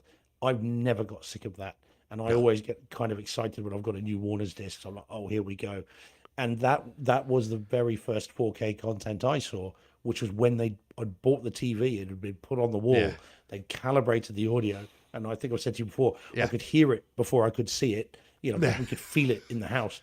Right. So I've then gone in, and then this logo came up, and it was the King Arthur, the Guy Ritchie King Arthur. And I had never seen 4K until that point, not on a properly set up screen, and my jaw hit the floor. I was just, oh, what is? Because there's a little fight. I don't know if you guys have seen it, but there's a little thing at the beginning where a little boy fights a sort of knight who's got a flaming sword, and sort of pulls this sword out, and of course with the HDR and everything else, it was just like, it's a new dawn. Right. I was absolutely blown away. So yeah, every time I see that, it's a reason that on the pictures that we've got of Cinema George on the website and stuff, it's the Warner's logo. Yeah. And that's the reason, because it just always looks so good. Well, it's it's just a contrast of colors, because you got the gold against the blue. It's just, right. It's fantastic. Right. Fantastic. Really bright. Yeah. Anyway. Yeah. Sorry. All right. Good job, John. Wow. Yeah. Sparked a conversation there. I did. Yeah. All right. All right. Going, my first one, I will go with the oldie but goodie. Yeah. I had to. So before I tell everybody what it is, you guys are laughing, but I said we had a bunch of meetings about the house. We had a bunch of planning stuff and budget stuff and meeting with my family, and very, very stressful week. And I said to my wife, I'm like, I got to go downstairs. She's like, what are you going to do? I'm like, I don't know. I just got to relax. So I go downstairs, turn the system on, sitting there, and it was like a warm blanket. It's like comfort food. Oh my God. It was incredible. I just put on Star Wars: A New Hope, and I was just like, the lightsaber lighting up. And every time, I didn't stamp anything. I didn't have a blanket, but it was just so comforting. Just so nice to sit there and just watch these scenes. And then I'm looking at these characters, and of course, like you mentioned Shrinking earlier, right? And I'm watching that series as well on, what is it, Apple TV? Is that Apple TV Plus? Yeah. Mm-hmm. I'm watching that as well. And every scene with Harrison Ford, are these people like, this is Harrison Ford, right? Like, it's a show, but it's like, this is the first show he's ever done.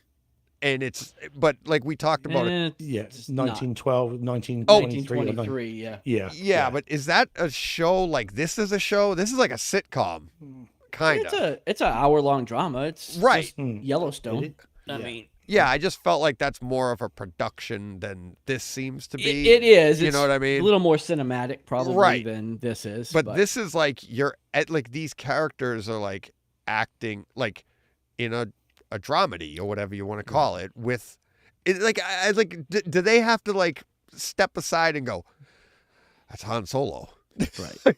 Right, because they're all like all the actors in it are our age, right, or younger, so they're all like, oh my God, that that's Indiana Jones, that's Harrison, that's like Han Solo. So I go and watch Star Wars, and I'm like, I'm watching this, and I'm just like, and it's funny, my son came down, he came home that night, and I'm still just at the end of it, and he came running in the room and sat down, and he's like, oh, is this a new one? He's joking, but it was literally the end scene when they were giving the awards, and then we made the joke, oh, Chewie doesn't get one, and blah, blah, blah. But just looking at these characters, and then we replayed the scene. I didn't stamp it, I'm just going off of memory right now of like my son and I's conversation. When Luke is getting out of his X-Wing, right, after the Death Star explodes, listen, go there, and John, next time you get a chance, especially at reference level, right, listen to the clapping. It sounds like about 4 guys in an empty room. Oh, really? It's so funny. Which it probably was. It probably was, right? But it's like, we just like burst out laughing, and it's like, that's what's fun about going back to these old movies. Like, we know the story, we know everything, but all of a sudden, like, that jumps out at you. Right. Like, but it literally sounded like 4 guys. We're like, it sounds so dead. Like, yay. It's like, what the hell was that? Oh, yeah. But it was just so much fun to watch. And the explosions, so much better than we remember. But, I mean, I could go on and on, but it just was so nice. I came upstairs and I went to bed. My wife's like, you feel better? I'm like, much better. Yes. Much better. I can face the world now. Yeah. Have you read the story about as they walk down the temple at Yavin 4 in the when the music's playing to get their medals? Have you read I think it was Mark Hamill who said that obviously when they were filming it, they had no idea what they had, and everyone just thought it was some dopey space film, that it was going to be nothing. But of course, you had an all-British crew that had been involved in it, and the Brits, of course, are very, very sardonic, and they just thought you've got a load of Americans coming over making some dopey space thing. What the hell? And as they were walking down, you had a load of the crew are dressed up as the soldiers either side of them. And as they're walking down, you've got all the British people. So they're all, you've got the main characters. It's supposed to be a joyous celebration, isn't it? It's all a proud moment. And Mark Hamill said, as they're walking down, you've got the British crew all under their breath go, wanker, prick, wanker, prick, as they're walking down. And so they're trying not to, just typical kind of. Oh, that's great. People. That's great. Yeah, so they were making their views felt. I mean, it is a jokey way, but just a funny thing to say. Yeah, that's funny. That's good. Yeah, stuff like that. But yeah, I'll watch it again probably soon. I'll probably watch it many times this year. It's like, because you'll be it depends on when you get your theater set up too, right? Well, I'll come home here, and like I said, it just like watching Avengers 2 as well. Right. Just watching stuff like that, familiar stuff, and because I just we have I can't tell you. Well, I've told John a lot of them, but how many movies I've bought, and it's just like when you start to get a little stressed elsewhere, you're like, last thing I want to do is sit down and concentrate on a movie, but I still want to enjoy my theater. So it's just easier to be like, oh, okay, I'll just, I'll just watch this again and just enjoy it and try and pull out some fun stuff out of it. So, yeah. So that's my first one of the week. Awesome. All right, Steve, your next one? Yeah. So this was a random rewatch. I don't know what made me think of watching this necessarily. Just it popped into my head one evening. So this was Southpaw, the Jake Gyllenhaal Rocky movie, basically, which got, and I don't know, have you guys both seen it? Or I have, but a while back. A while ago. I don't really remember it much, but I know I've seen it. I remember he got in great shape. Yeah, he's ripped for this. There's absolutely no doubt about it. I do know why it was. Is because I read on IMDb on the trivia thing. Obviously, I watched 8 Mile last week. We do know that. Danny Speakers just said on live chat that he thought my rap was fantastic. So I'm just saying, guys. Anyway, so the reason I came to this is because Eminem was supposed to star in this. Southpaw was supposed to have been an unofficial sort of follow-up, not a sequel, but a follow-up to 8 Mile, and he was cast and was filming it, and then decided that he wanted to focus more on his music career, which probably suggests he wasn't up to it physically. Right. And so they cast Jake Gyllenhaal. So if you think of the shape he got in, how quickly he must have had to do that if they were already filming. Anyway, so I've seen it before, not seen it for a long time, and always think it was good film. Oh, that's why Eminem's all over the soundtrack, by the way. So because he was going to be like he does with 8 Mile, he was doing the music and then going to be in the film as well. And it's very cliched. I mean, I could get you to write on the back of a napkin 30 seconds in what happens, and you'd be able to get it, I'm sure, 100% right. But that does not make it any less enjoyable. These sorts of movies, again, we talked about sport movies weeks and weeks ago, didn't we? Yeah. Right. This is one of those that is right up there for me. Yeah. It's actually a really, really good movie, and Jake Gyllenhaal's fantastic in it. So it's a really good film. What I had forgotten, because I don't think I'd ever seen it in the cinema room, is just how good the disc is. So it's a 1080p disc, upmixed in Neuralink, surprise, surprise. It looks stunning. They've shot this to within an inch of its life. I don't know if it's available in Kaleidoscope in 4K. If it is, I will be immediately jealous, because the Blu-ray looks exceptional. This must have been shot at 4 or 8K. It must have been, because it is razor sharp. And all the injuries and all the makeup and all the little cuts and everything else just looks stunning. And then the only thing better than the video is the audio. And it upmixes beautifully, all the crowds and everything else. Suddenly you feel like, forget feeling like you're in a field DJ, you feel like you're in Madison Square Garden. Yeah. Because there's all this stuff around you, and you can hear the crowd swelling and moving and all this kind of stuff. It's really, really good, and of course all the music as well. I mean, the rapping leaves a bit to be desired, and obviously I like to think I'd know, but other than that, it's really, really good. I can't recommend this disc enough. If you haven't seen it for a while or not watched it since you guys have had your big screens, then dig it out. It'll be dirt cheap if you haven't already got it. And give it a watch because it's really, really good. And of course, we've got the Rocky box set coming soon, haven't we? Next month, Right? So this is quite a nice kind of appetite wetter, ready for that. Yeah. So yeah, no, it's good, really good. I enjoyed it much more than I thought I would. So it's great, guys. So give it a go. Any sign of it, Deej? Oh, there's a big sign of it. I just bought it. Okay. Oh, jeez. But because I 4K? just bought it, I have to slow Delete down something. my downloads here. I have to pause it because you guys are getting all broken up over here because the Kaleidoscape just is like, okay, we'll download that for you. I'm like, hold the phone. Like, as you were talking, your voice came through, but you started to freeze, and it's like that's how instantaneous. Like, it'll suck the life out of your system. I was just messing with you, Deej, every now and then, just Yeah, exactly. stop moving, just have a bit of fun with you, you know. Yeah. Oh. But no, it's really good, guys. Yeah. Really good. And a great disc. Is it in 4K, Deidre? Is that No, an 80p? HD. It'll get a 4K release. I It hope so. Definitely will, sooner or later. It's bound to. Yeah, it's HD, DTS Master Audio 5.1. Yeah. But yeah, no, it's a great movie anyways. But even the image they have, the black and white with the red gloves image, it's beautiful. But yeah, Yeah, and again, I put some pics on Twitter. It's Yeah. really, really nice. One of those films. Sometimes when I'm doing these things, I have to really pick my moments and get the photos. Other films, you could just pretty much take, any screen grab from the entire movie, and this is one of those. It's really good.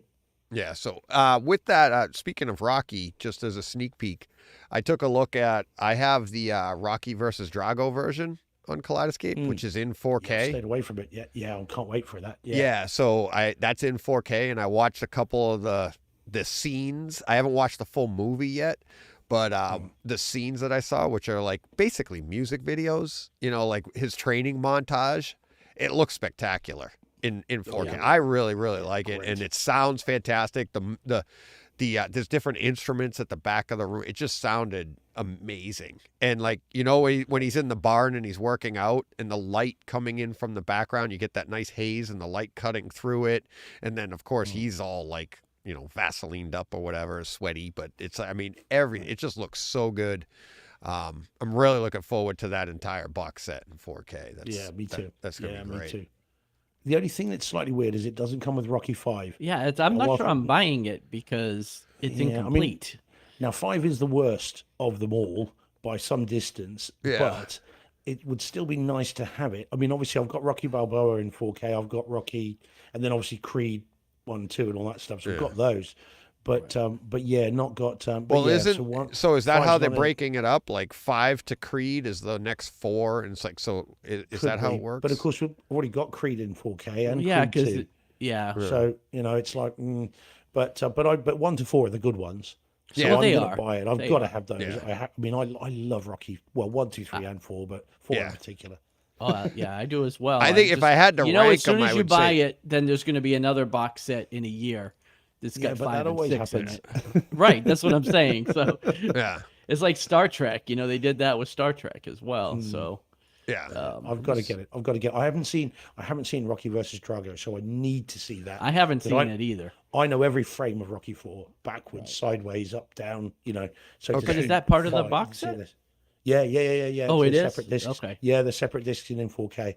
So Yeah. I mean, that's worth it. It's £60 over here. It's worth it just for that. I'd pay it just for that film, let alone all of them in 4K. So yeah, I can't wait. That's going to be a fun rewatch.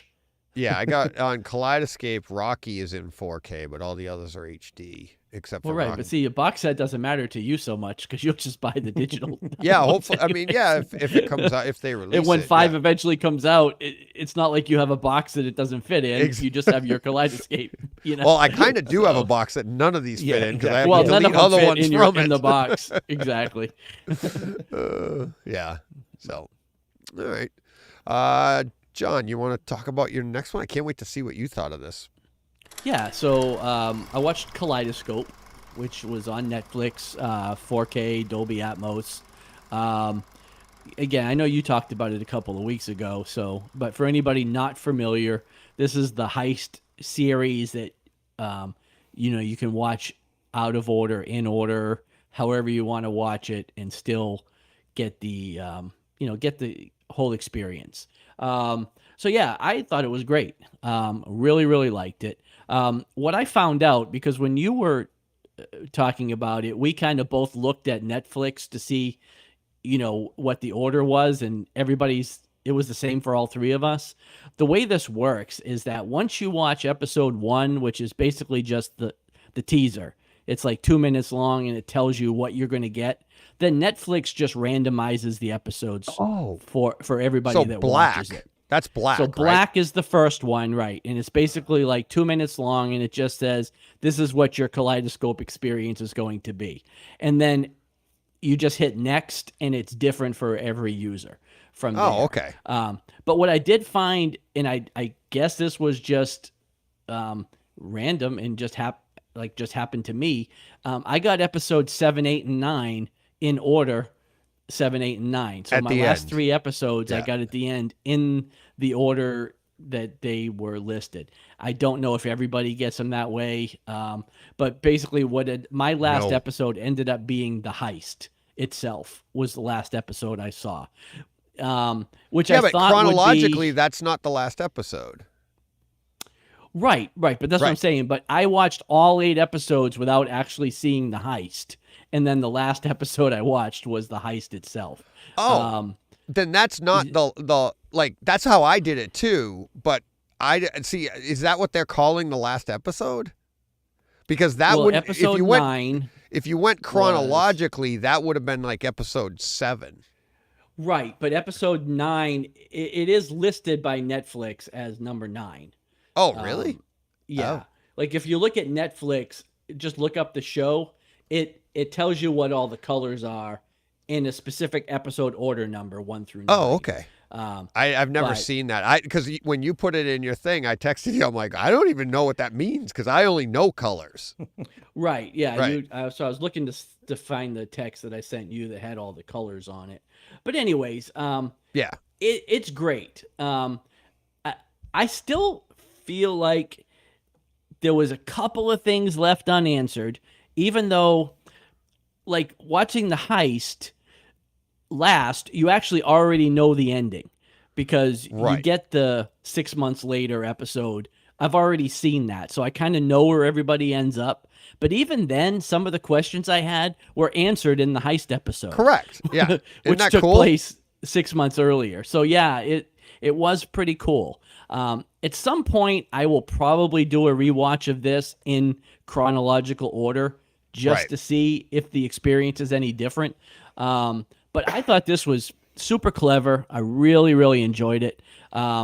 The home theater experience on this was excellent. I thought the 4K HDR was top notch on this show. That heist Atmos wasn't that awesome? Really, yeah, the heist was awesome.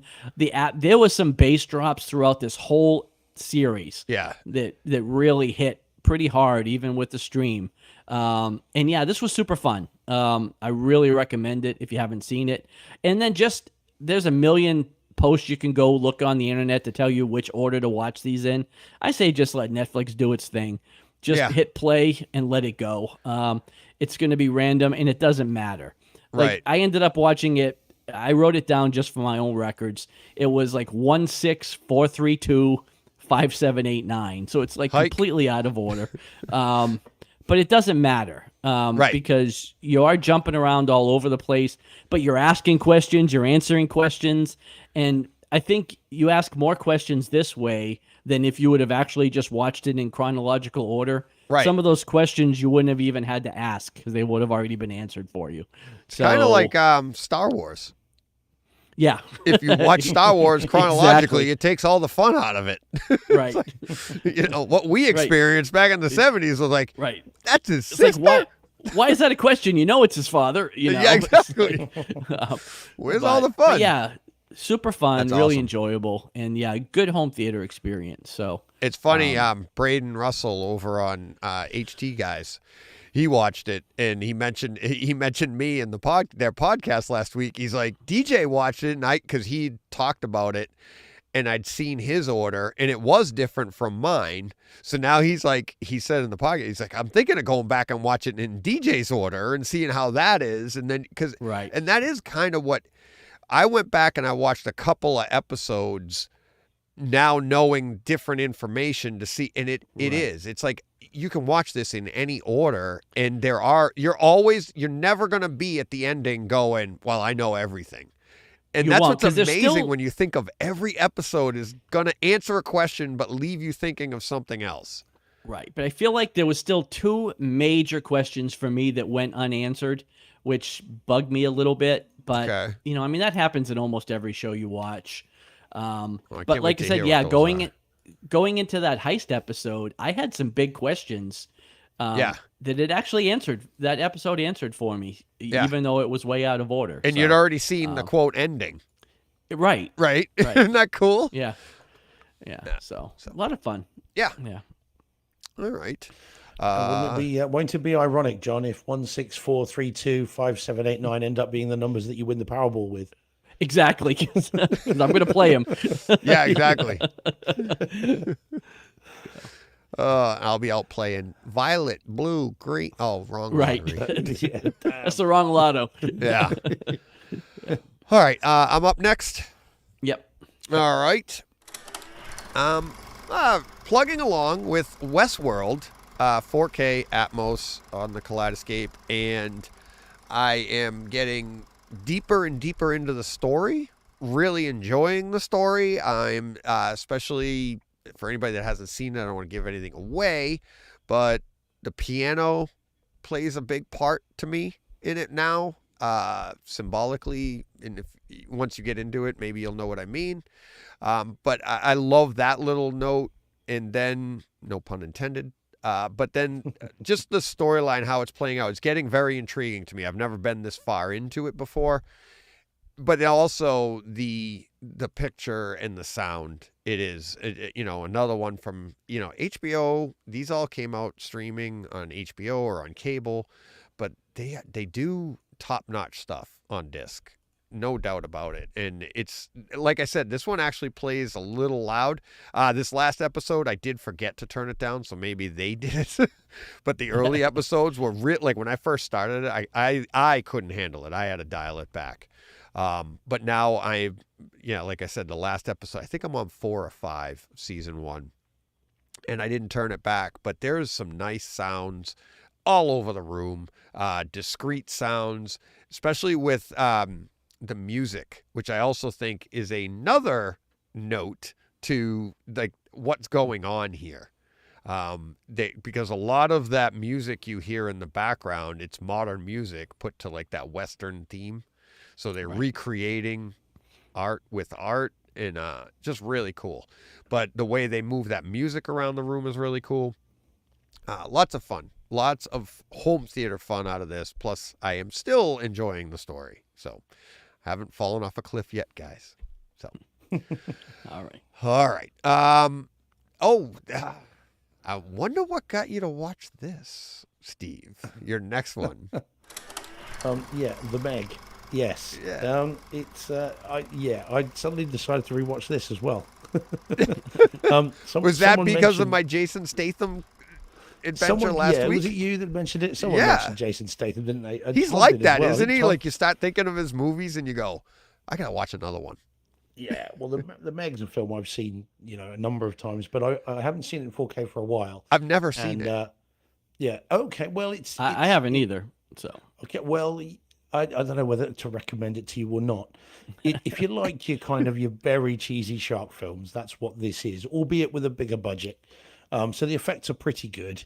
And it's a fun, cheesy, guilty pleasure where Jason Statham plays Jason Statham.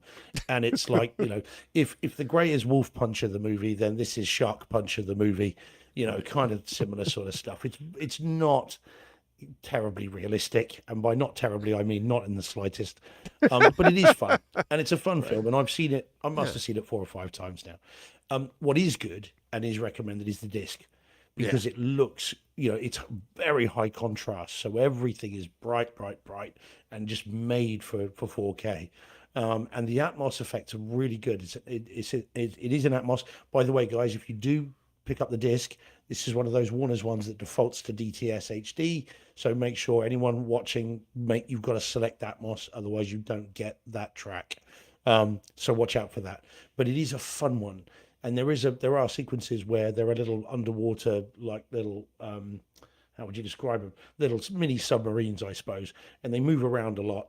And one of them, there's a couple of moments where it goes up and past you to the rear right speaker, and you can hear the little bubbles going past and then up into the overheads, which is a really subtle little effect that no one else without a really decent cinema room would pick up, but we do. And it's really cool, and it happens a couple of times, and you can hear it, and it's like, ooh, I heard that go right up there, So it's cool, it's fun. Yeah, it is. It's a fun, dopey, silly movie, is what I would say. And if that sounds appealing with Jason Statham in it, then definitely give it a go. It's it is good. It is good. Sounds like Hurricane Heist to me, John. Right? Yeah. I mean, don't pay full price for it. But yeah, I enjoy it for what it is. It's good. So yeah, I recommend that. Yeah. So yeah, okay. Sure. I tell you what, guys, just because I'm looking at the time, should we go straight to our title one, and then I can say, because the other two things, I don't know if you guys have seen The Last of Us episode 4. Have you seen that yet? I have. Yeah. I mean, that one we could always save till next time, because we could save the Last of Us. We could save. Why don't you finish? You do your last one there. I'll do this one real quick. We'll I was looking at the time as well. Yep. Yeah. Sorry. Yeah. So speaking of big, dumb, silly, dopey movies, I watched Viking Ulven, which is Viking Wolf. This is on Netflix, 4K HDR, 5.1 sound. You don't have to say any more. I'm there. This is a Norwegian movie. It is subtitled, but I watched it in its original Norwegian because that's what I do. This is a werewolf movie. So typical, the werewolf comes to a small town, starts killing people and making more werewolves. All the townspeople who say there's no such thing as werewolves figure out they need to hunt a werewolf because they've got one in their midst. Silly, dopey, doesn't make a lot of sense, but really, really fun. Not super high budget, so like the wolf effect. Like the wolf doesn't look great, but he's okay. But yeah, bloody, horror. Yeah, a lot of fun. The HDR on this looked great. I thought it really looked good. Lots of woods and ocean, Norway, it's beautiful country, looked great. Up mixes really well. Again, like you mentioned earlier, there's some good, there's wolves howling, there's gunshots. It's your typical horror fare. And yeah, Steve, I think you'll like it. It was fun. Little leave your brain at the door. It's one of those, it's a horror movie, so it sounds like it's right up Steve's alley. Yeah. Wolves, horror. Downloading it as we speak, guys. Yeah, there you go. Oh, you're gonna watch it on your iPad, huh? Yeah. Well, I've got some. I might have some waiting around tomorrow in between things, and this is the perfect kind of thing to watch. It is. It is. But to be honest, John, you had me at Viking Wolf. Yeah. Well, that's what got me too. I was like, great title, Yeah. So that's funny. And it's on Netflix. It's we already have that, so it Netflix, doesn't cost us anything, right? Yeah, so. right. It's in the top 10. It is in the top. A lot of people are watching it. It doesn't have the best. It's like 5.1 out of 10. So it's not. It doesn't have the best rating, but it's oh, I thought the 5.1 was fun. the sound. Well, it's both. Yeah, I know. But yeah, I can't wait to hear what you think of it, Steve, because I know you'll watch it. So. Yeah, definitely. Well, I'll give it a go. I'll start watching it in my breaks tomorrow, and then if it's really good, I'll switch and watch it in the cinema room and watch the rest. But yeah, great recommendation. Thanks, buddy. That's a great one. No problem. Nice. All right. Let's wrap up on this last one here. We got a comment to go along with it. There you go, Steve. Blue Wave. It says, good stuff, guys. You guys are under 3 hours. What the hell's going on around here? Well, today too. Today too. He's going to be really disappointed. We're going to be, nope. No, we're over 2 hours. Okay, good. Yeah. He's like, I was finally able to watch Black Panther Wakanda Forever on Disney Plus. I thought the picture looked a little soft and there was something off about the audio. That's called Disney Plus. Not sure if the audio was really compressed or it just suffers from Disney Atmos. Quote. So, Steve, why don't you go first? You watched it on Disney Plus. Yeah, because it's not out here yet. It comes out here next week. Tomorrow. I thought today it comes For out. us, it's today, right? Today we get it we here. get it Mine's next week. probably here right now. I was hoping to have been Yeah. able to catch it before we get on here on disc. But go ahead. So we get it next week. So I thought, well, I need to watch it because you and I, all three of us had our discussion about this, didn't we? Yep. I think we were all fairly lukewarmish. I know you were a bit more up on it, I think, DJ, than perhaps John and I were from memory. We all liked it. You guys, I just gave it a little more credit for what they had to accomplish. That's it. But we all, I think, liked it the same, right? But yeah, I think that's fair. And so I watched it again the day it came out, so last Friday, as soon as it went up on the 1st, wasn't it? Yeah. Sorry, Tuesday, whenever it was. I can't remember. It was Maybe Wednesday. Friday. I thought it was Wednesday the 1st. There we go. Yep. That'll be it then. Okay. So I watched it. It's better the second time, but not dramatically so. I think it's probably gone from, I had it probably about a 2 out of 5, probably gone to a 3 after watching it again. I still think it's lesser MCU for me. But I didn't feel the time this time that I did before. I didn't feel every minute that I did in the past. I was able to, go along with the movie much more this time. So that's good news. And I'm going to buy the disc, so it must be all right. But really, what we want to talk about is the theater experience. Now, the video, it's IMAX enhanced, is what I watched on Disney Plus. Always, obviously. Now it's odd because it does a bit of a Dark Knight.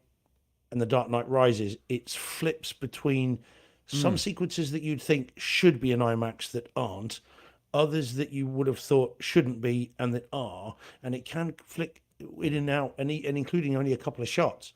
Yeah. So that was weird and not welcome, unfortunately. But in terms of how it looked, I see exactly where Blue Wave's coming from. I think there are scenes where it looks soft, but I think that's the filming style. I don't think that is an issue, at least when I saw it. It didn't look to me to be an issue with the stream. It looked to be an issue with the way it was shot. You know how you get the some of the blurry bits at the extreme edges of the frame, whereas the middle part is perfectly fine. So it didn't look to be a problem with me. The HDR was fine. The IMAX scenes look good. There are some lovely sunsets and there's some nice. The really dark stuff is now watchable in my cinema, in the theater when I saw it. That was all grey, and I couldn't tell one thing from another. Whereas that was fine when I watched it on the Disney Plus. It's dark, but I could still see everything there. That was okay. The sound was okay. It was all right. There is some bass to it. There is some kick to it. More than I had expected, having read some of the reviews. I thought, right, well, there's going to be next to no bass, and yet there is bass. There is. And there's some nice rumbles. There's some decent stuff there. It's not Halloween Ends, and it's not King of Monsters or anything. It's not going to rearrange your room for you, but it still does have some heft to it. And it's not one I'll pick out as a demo disc. I'm not going to be going, oh, watch this. Not on the Disney Plus version anyway. The disc might be different, but I wouldn't choose this as a demo if I'm going to demo Disney Plus. But it's okay. It's not a problem with it. There's not a mistake with it. I don't think that it's faulty in any way.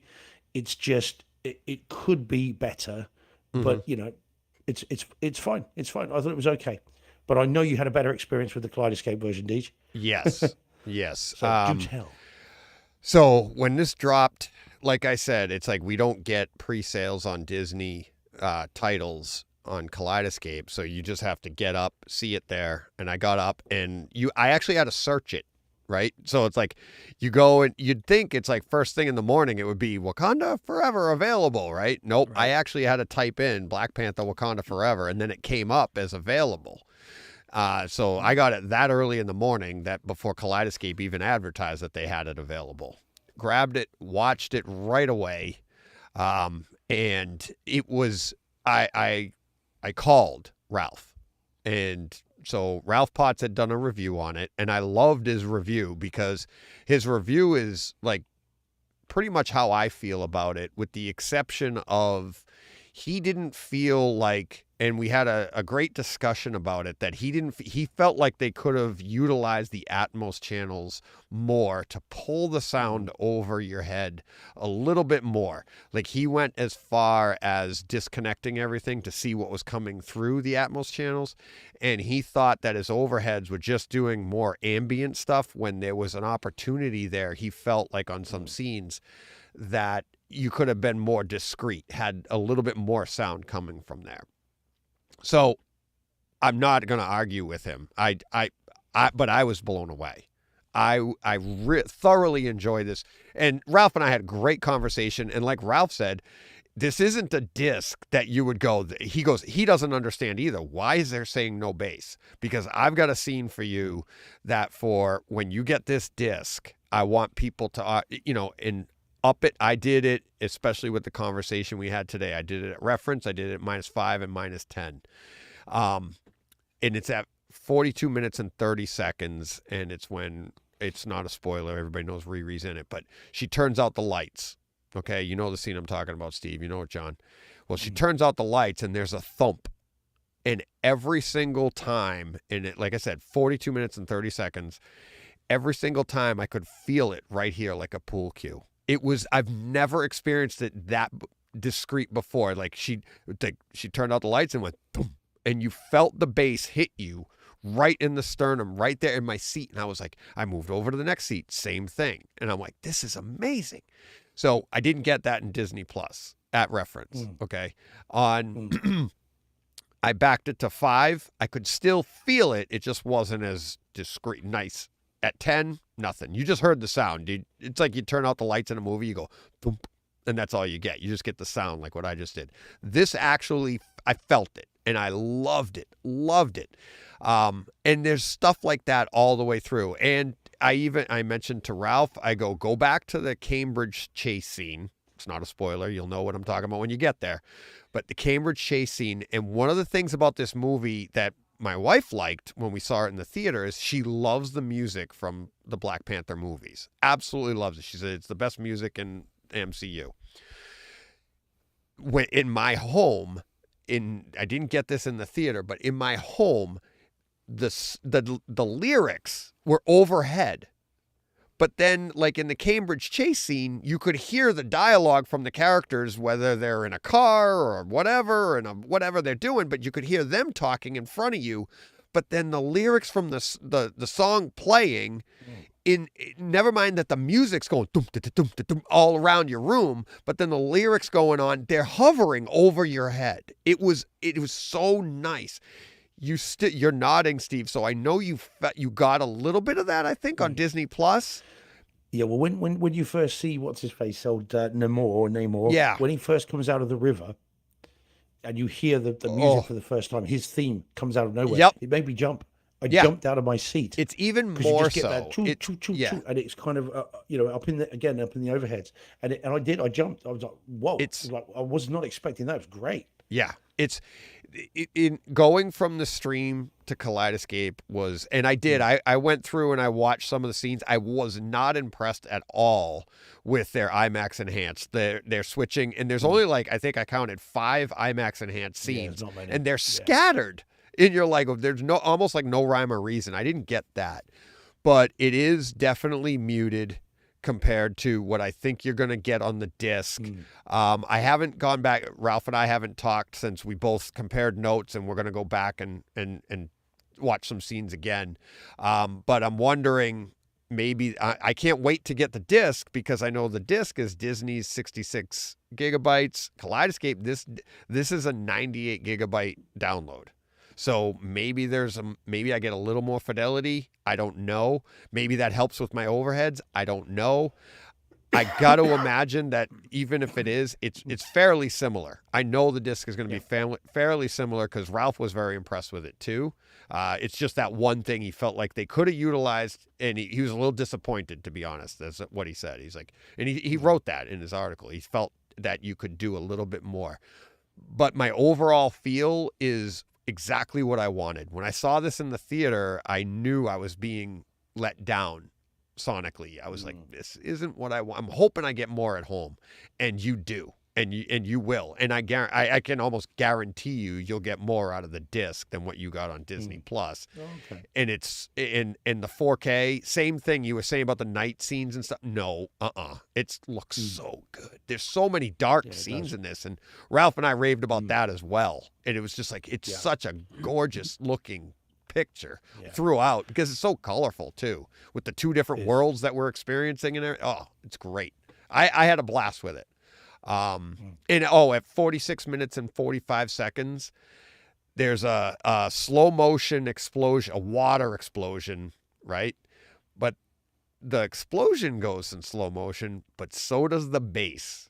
Like, it was weird. And I did it a couple of times. It's like all of a sudden it's like boom, but now all of a sudden that wave that's supposed to be hitting you, I don't know how you do it, but it's hitting you slower. It was awesome. It was awesome. So yeah, I had a blast with it. Watched it a few times. Obviously, Disney Plus and Kaleidoscape. So, I can't wait to get back to it with the Blu-ray, and I'll have I'll report on that, see how it compares later on. So, but all right, is that all we have? I know, John. Unfortunately, you didn't see it yet, right? No, I mean I saw it in the theaters, but I haven't watched it at home yet. Okay. All right. All right. Did we do good, Steve? I'm so sorry, guys. Sorry to have to don't cut apologize. it short. It's fun when we can just take our time and do what we've got to do. But I thought it was a great show. 2 hours, 15 minutes. I don't think we're slighting anybody, Steve. Don't feel bad. No, I'm good. I'm getting a nice Shortchanging early anyone? dinner. Huh? We're not shortchanging anybody. No, I know. All right. As you might have heard us allude to earlier, we, the three of us, are taking next Tuesday off. So there will be no Friday Bus Bench Boys. Let's just put it that way. I'm working on something will be coming Friday. I don't know what yet, but something will be coming. But we're taking the week off to spend it with the ladies or whoever we choose. Yeah. I don't know, because John might be in trouble, so it might be a lady, but maybe not the one he wanted dead. to go with. He's gonna... have a great, very special Takeover Tuesday next week on Valentine's Day, as a matter of fact. So you got that to look forward to. So, and then we'll see what happens on Friday. But there will be something for you. But the bus bench boys are off for the week, and we'll be back with more Wakanda Forever. We'll be back with more The Last of Us. We'll have 2 episodes to talk about. This is a good episode to take off, anyways. 3 by then. Oh, 3 by then. You're right. There's another one on Friday, guys. There's one Friday coming. Oh yeah, of the Super that's Bowl. right. As this is dropping. So yes, that's right. So yeah, great. Have a great week, everybody. Everybody, thank you very much for watching, listening, participating, patrons, everybody. Steve, John, thank you very much. John, what do we got to do? Go push play. Steve? I get what he said. There we go. Later, boys. Take care. Cheers, guys. All right. And we're out of the broadcast as well.